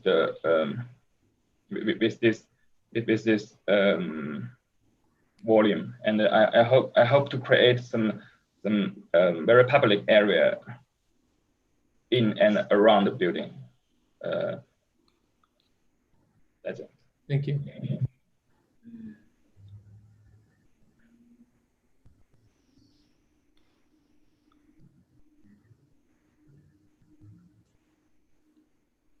I finished. I'm super intrigued by the form you have working on this in this new version. Just compared to what you just presented, I'm very curious to see how this develops. Yeah. There you go. See, it's easy. Here we can Yeah, I was thinking similarly as Natou. You know, one thing I really loved, Kaiyun, is your presentation. I thought was really clear, and I really appreciated how you introduce your site and talk about Hong Kong and Shenzhen. And it struck me that you do a theater on the coast. It seems to be something that's trying to bridge the differences a little bit as best as architecture could, I suppose, right? Theoretically, maybe you could see it from Hong Kong. Obviously, it's part of Shenzhen. And the sense of how it appears would be important, I think. One thing that I also like this kind of new version because the way that you could begin to describe it, I think, has a lot to do with some of the reference imagery you have. Like right there, there's the Ledoux. Below it is another kind of, I don't know that project, but you know, the one I'm seeing below the Ledoux there. This, I suppose it's a temple. Is that what it is? A picture of that one, Kaiyun? Sorry. And there's the one that's below the Ledoux, the one that's right where my name is there. This one? Yeah. Yeah. What is that? This is Empire's Palace in the Imperial Palace. 1,000 years ago. And but you rendered it or something. Yeah, it's a model. I cannot find a better quality image, so I downloaded the model. You have it down below, right? A picture? Yeah, isn't that what the image is below? Go down. Yeah, the same one. Yeah, I love that. It's amazing. It seems like you have like this interest in, you know, this kind of ground that becomes the figure of a building in the Ledoux and in this reference. And it seemed like that was what was missing in the project until you showed us this new version. Was like, well, how does the figure of the theater appear and relate to the ground and create a three-dimensional relationship together? And it seems like that's what's exciting about this new work that you've produced on the right. I'd be curious to see even more like how you could either elevate it or get the sense that it's elevated, even though it's actually not, because it's part of the ground and it's not sitting on the ground.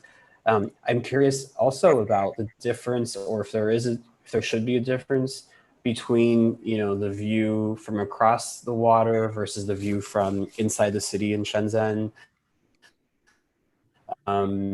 Is it like feel like it's facing one or the other? Those things I think will be kind of exciting as you work on this new version of it. It would be pretty cool.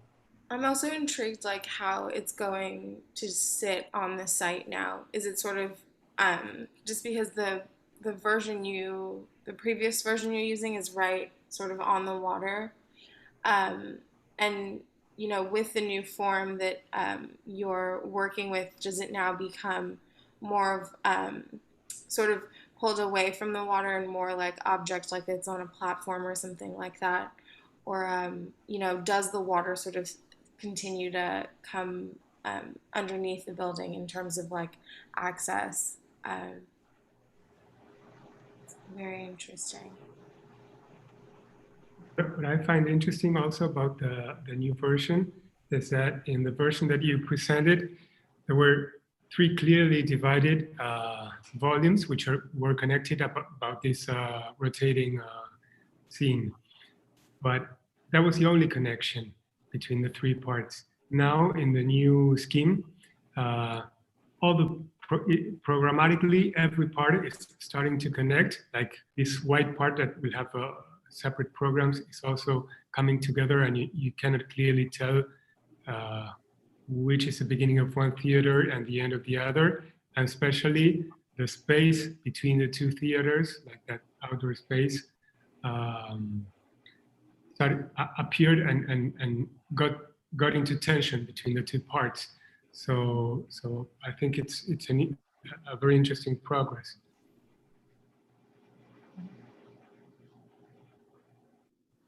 I absolutely agree with that.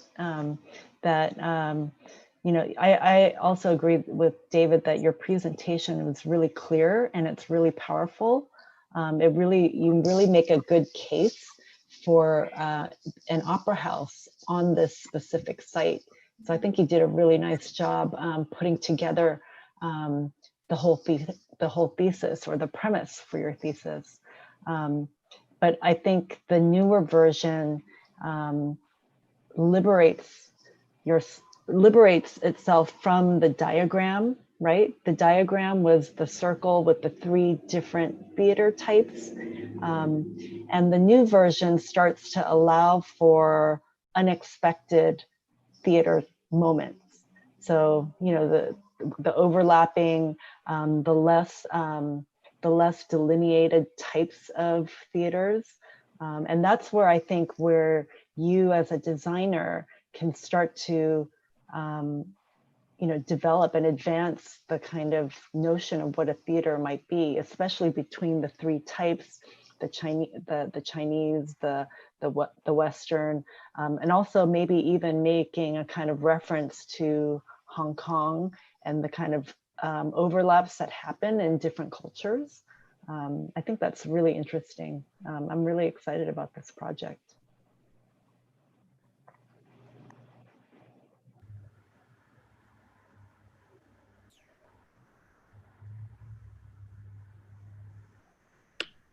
Great. Any last comments? My only last comment was, I think for your final, I would include the Natou and the other image together in your presentation. And I would think a little bit as you're working on the model and you keep working on it, like about materials, you know, like the difference between them, let's say is, well, one of the differences is in Natou, everything seems to have a similar material, ground, house, and the thing on top of it. Whereas, you know, in your other example, there's clear difference, let's say, between the ground object's material and the thing that sits on it. And I don't know if it's as simple as the wrapper versus the purple and the green ring. It might be something a little bit more complex, I suppose, in how you think of material, like what gets what material. So I'd be curious to see how you study that. And I think that that'll be kind of important. Great. Thank you. Thank you, Kaiyun. Okay, Hiral. Let's unshare here. There we are. Hiral, it is all yours.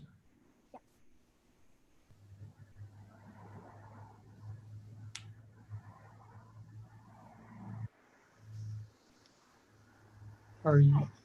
Hi. I'm not sure we hear you.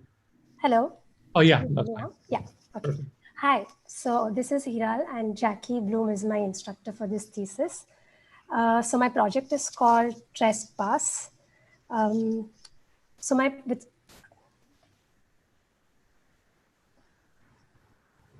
With this thesis project Trespass, my intention is to investigate the lines, edges, partitions, and walls, and explore through technique in ways which these divide, make boundaries, delineate, and create a sense of partition when you start to see it in depth.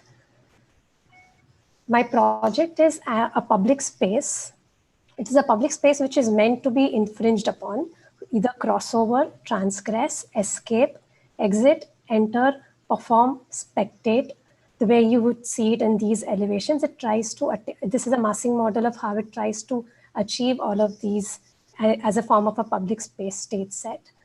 The process I underwent was to start the breaking down of these elements, boundary elements as a composition through these collages. The intention here was to explore the technique of collaging, which allows me to understand the compositions of these fences when how they come together, what kind of a solid and void fragments it promotes. Further down, to boil it down into like a proper index of how would you understand the porosity of these solids and voids, I started to legend out these compositions of collages into 2D diagrammatic symbols that how do you read it in plan, also as how do you read it in elevation. For the purpose of miniatures, I tried to create a 3-dimensional stamp out of those fence symbols. So what is interesting about these sorts of carving techniques was it allows me to play with the negatives and the positives of a solid and a void. Like for example, I could also carve out a mortar joint as opposed to carving out the actual residue of the brick texture, which I get reducing the mortar joint. And this allowed me to play along with the texture and materiality of how you would see it in the miniature model, which is placed on the right. And taking ahead from here, I started to convert these stamps into kind of a digital format where I tried to vectorize all of these into brush formats and try to see how repetition creates a different kind of language when I try to merge these stamps into a digital medium. Moving ahead from here, I tried to create certain elevation collages where I would use these stamps as a brush medium to see how different kind of iterations could be generated from these kinds of elevations. These are some examples of the similar study that I underwent. Moving ahead from here, I have chosen the site to be MacArthur Park, which is acting as a threshold within this, in Los Angeles, which is acting as a threshold in the city, residential city area of Los Angeles. So what I intend to do for this project is to replace the existing pavilion, which is on the MacArthur Park, which tries to challenge the idea of having stage set, which is very much confined and you have a centric stage pattern, and how you would have something which is much more of a threshold condition as opposed to something which is just as a rigid space for performing or as a rigid space for spectating or a rigid space for entering, exit. It could be something much more dynamic on that sense. And also moving ahead from there, I would want to delineate, deconstruct the existing community center facade to make it much more welcoming or as a threshold condition. And these are the facades of the existing buildings which are near the existing site. As you see, the first building on the left is the one which has a concrete cement fence, which is actually a contained building which has apartment lofts in it, but the fence doesn't really help talk about the qualities which I want. I think a boundary could do, which is be much more inviting and much more threshold oriented. So these are the two scales I'm working at for the current project. Can you go back? I'm sorry. Go back one. Yeah. Nope. Forward. The aerial photograph. The very last slide. Are those two red areas where you're working? Yeah. Currently, I have the one which is the pavilion, which is presented as a massing study. And I'm is that the little circle? Is the pavilion? Yeah, it's a circle. Yeah, yeah. And I would also share my Miro board now. Great. And will it replace the pavilion with a different function, or would it be also a kind of pavilion? It would be a kind of pavilion with added fragments to it, like not just for this purpose of performing. Got it.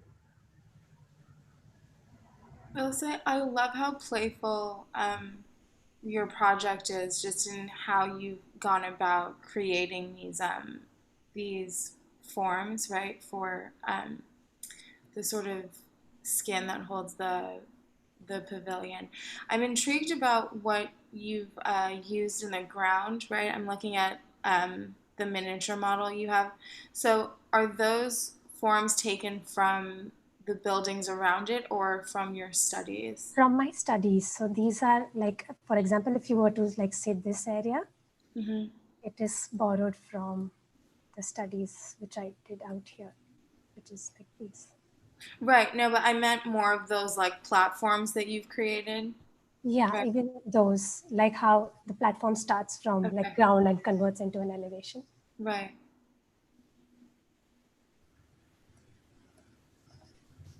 And I see the print model there, but can you go also to the actual print blocks? Oh yeah, those. Yeah, those are great. Yeah, very special. I almost prefer when it's physical and the prints are physical, when it becomes a kind of digital stamp. it loses a certain like just like I'm wondering if you can do your whole presentation just a bunch as a, you know, these aren't, I know these aren't potato prints, but you know, because we did like seminars where we do all these intricate laser cut woodblock prints. These are closer, a little closer to a potato print. Do you know what I'm talking about here, Hiral? No. Oh, we did it as a kid. You'd cut a potato in half and you'd carve it. Oh, yeah, yeah. Make prints Right. out of it. Yeah. It had a certain low resolution to it. Yeah. And I just wonder if both your model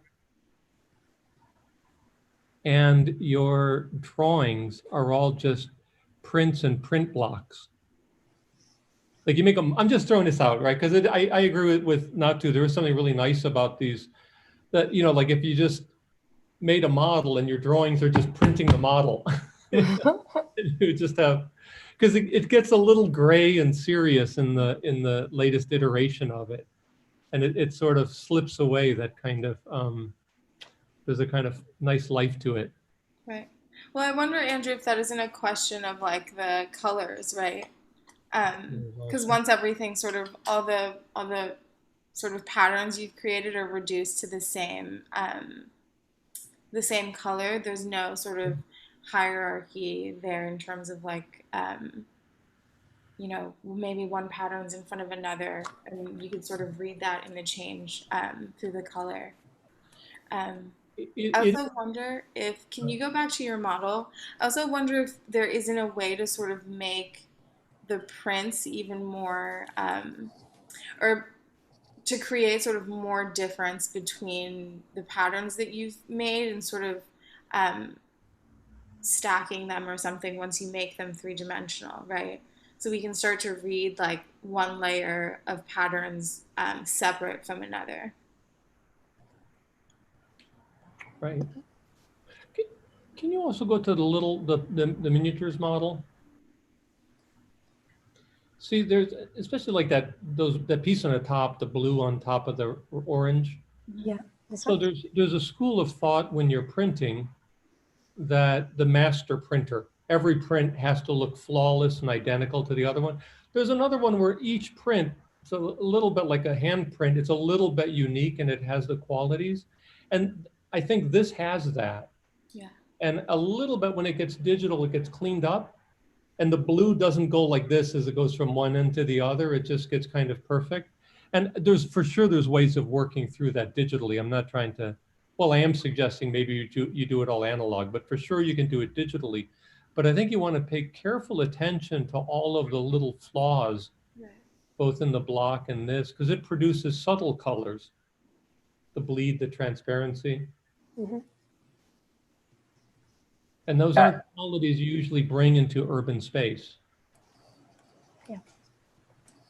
I mean, I was thinking, like, to me, the other things that are amazing are the I guess they're their patterns. I don't know, the compositions, let's call them, the two-dimensional ones, where those are digital on the left. On the left. Are those digital or are those from the stamps? Can you zoom in on those?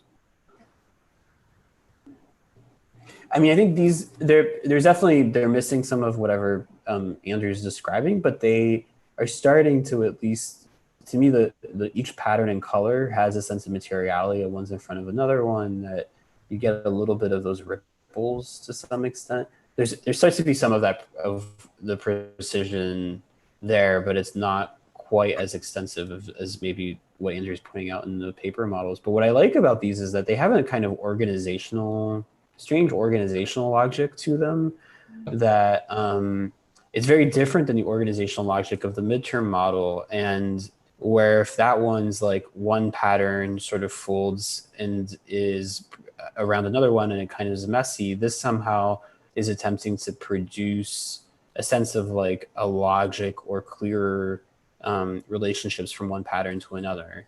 And I think it's interesting that you would do both in a thesis, right? Like you have these things and you're not entirely sure where to go with it. But I would think, so on one hand, I guess you're proposing two different things. So one could be the loose one could be this one. But I would also imagine that you could take the stamps like Andrew's suggesting and restamp well, you could do the whole thesis that way, but you could also stamp this drawing and then fold this as a drawing around the next one, just as much as you could take a single stamp and fold its thing around another one. In all cases, I think the suggestion to think of it as a physical thing is right. And are you sure these are just, are these Photoshop? So it's actually a mixture. So some of them which I cleaned up, like if you see the crisp, like which is very crisp, is an Illustrator brush. But something which is like this, which has like a kind of physical error glitch to it, it's actually one of these that so what I did was I went to these stamp. I stamped them black and white on paper and I converted this into a brush. I see. Still has The a only thing to it. Those are great. The only thing I don't like about them is the white background. I think you should do the whatever the stamp material is, that like beige, you should, you know. But anyway, I think like work digital, I work physically. I don't know, but the final, I agree, is that right now it's a little bit, not just because it's gray, but it's all like, you don't get those separations, and it's, I don't know. I think there might be, it might not just be 4 walls. Like there might be a different way to think through this a little bit. I'm sorry, Andrew. I feel like I was in. Hiral, can you go back to those ones you were looking at before? No, on the left. The one that you were zoomed in on. No, sorry. No, yeah, those definitely, yeah, there. See, the top 2 look more like your model, which is to say they have those kind of curved cornices and stuff. But the bottom 2, below these, they're very different, especially the upper of these 2. You know, you don't think it's going to turn out to be just a bunch of, even your miniature model suffers from just being a bunch of planes. And this one feels like the one on the blue feels like it could be like stacking up a bunch of hair combs. Right. And other ones look like they could be kind of they look like they could be these 3D things that are not just walls. And they also don't have those big, large, curly things. Yeah. This one's really 3-dimensional. It feels like many layers, and you see one on top of the other, and that's part of the beauty. I guess I would agree because that into architecture.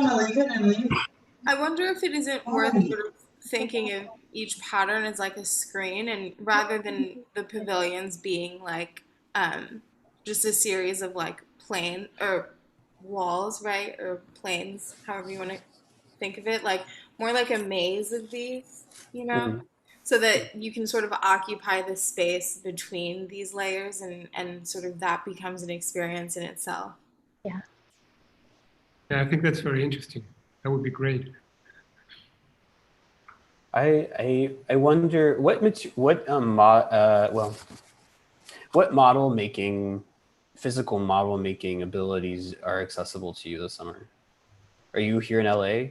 Yeah, I am here in LA. Because it seems like there would be both the idea of stamping with the ink and doing it, but that parts of the model may be 3D printed, parts might be pieces of paper that you've stamped, and parts might be laser cut.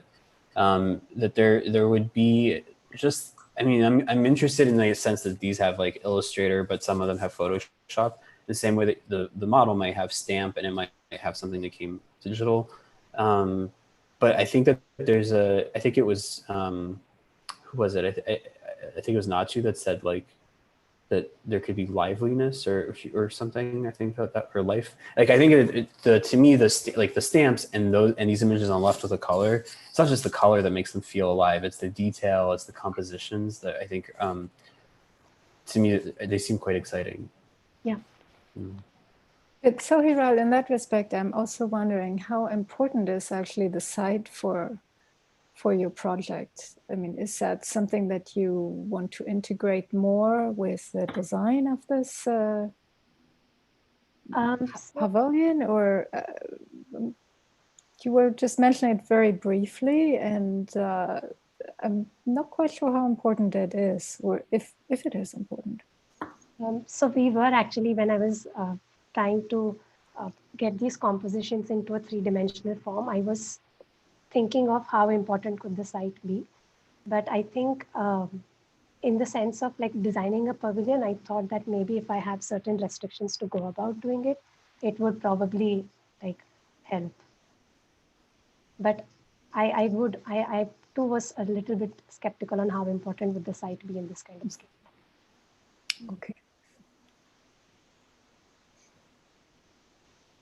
But I was much more interested on the scales, like like having these, since I'm playing around a lot with these scales of the brushes and how it allows me to escalate those patterns or like subdue them. I was planning to attempt like 3 scales. That was a pavilion scale, a community city center scale, and small play park, like small like park elements like slides and swings. So I thought that probably having these blown up into 3 different scales would probably help and try to justify what I'm trying to attempt.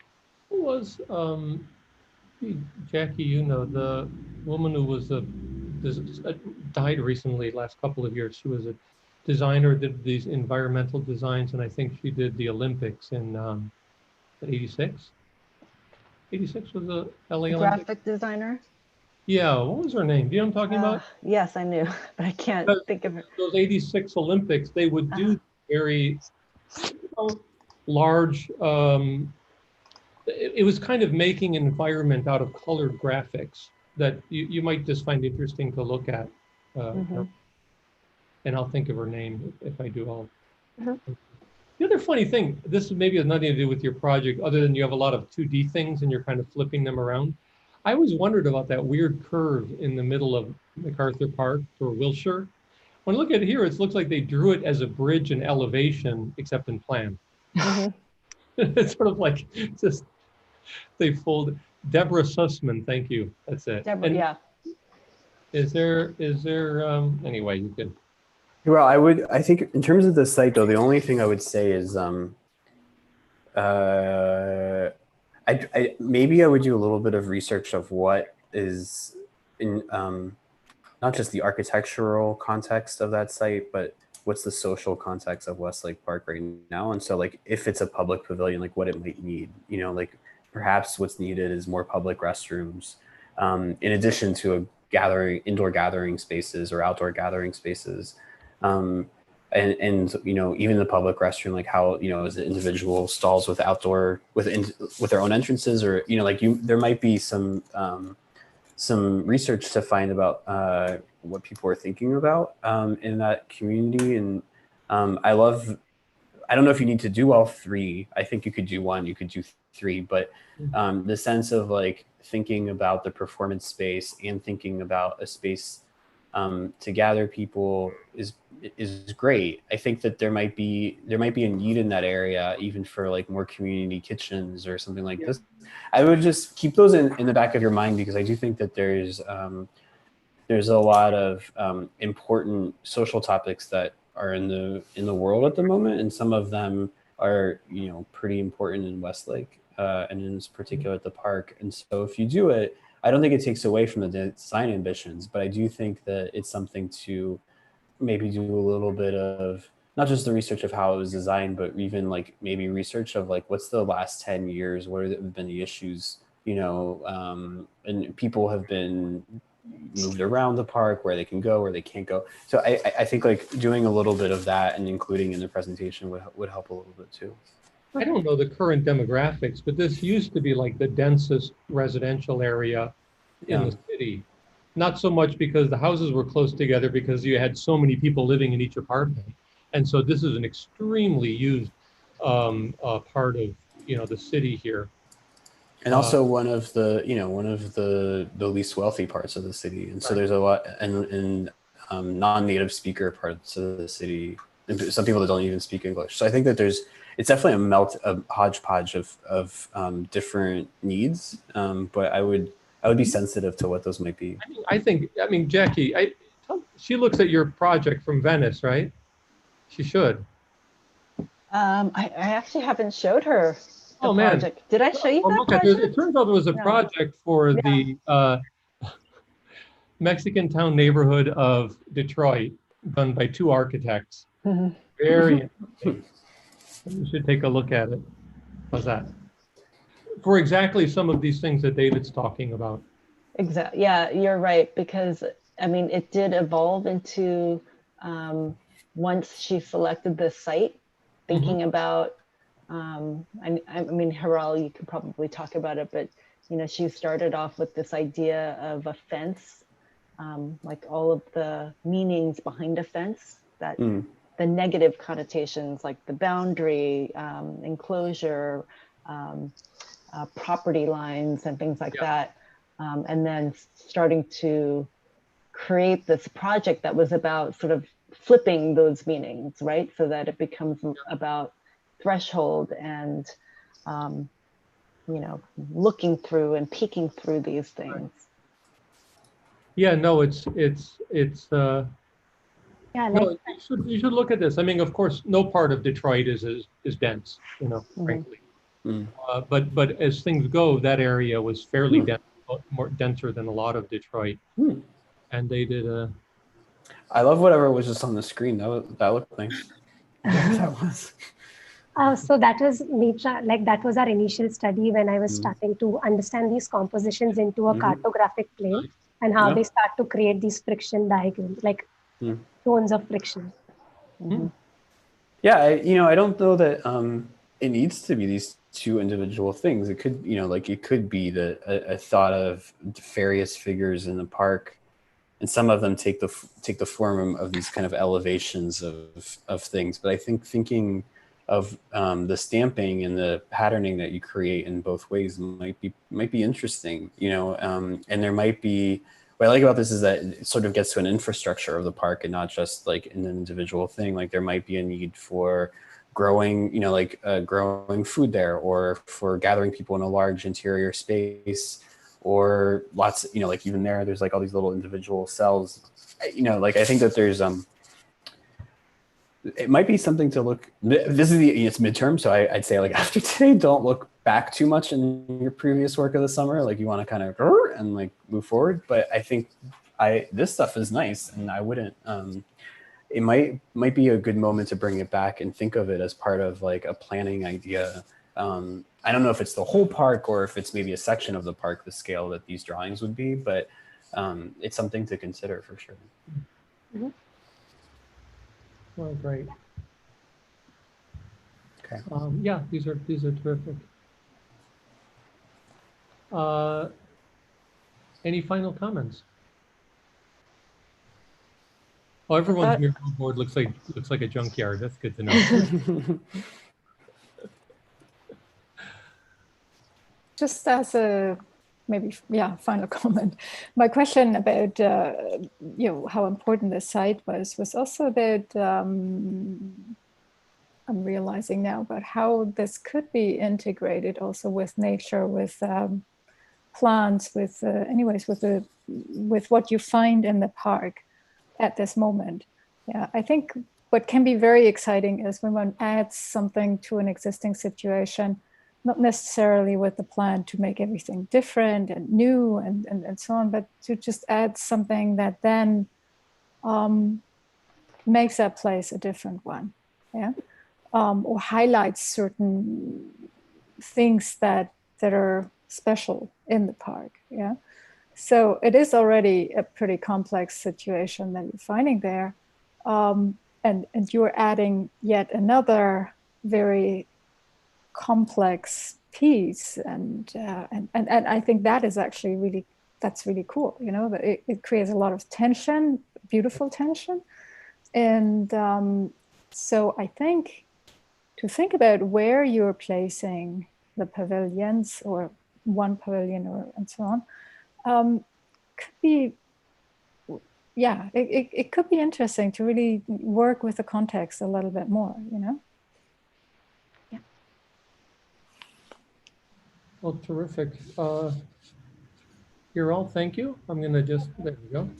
And so Tristan, Karen, Natou, thank you for joining us. Jackie and David, always a pleasure. And students, thank you. We will, I think we're all looking forward to where all these are going. Absolutely, great. Yeah. Congrats, everybody. Yeah, keep going. beautiful work, really inspiring. Great work. Congratulations.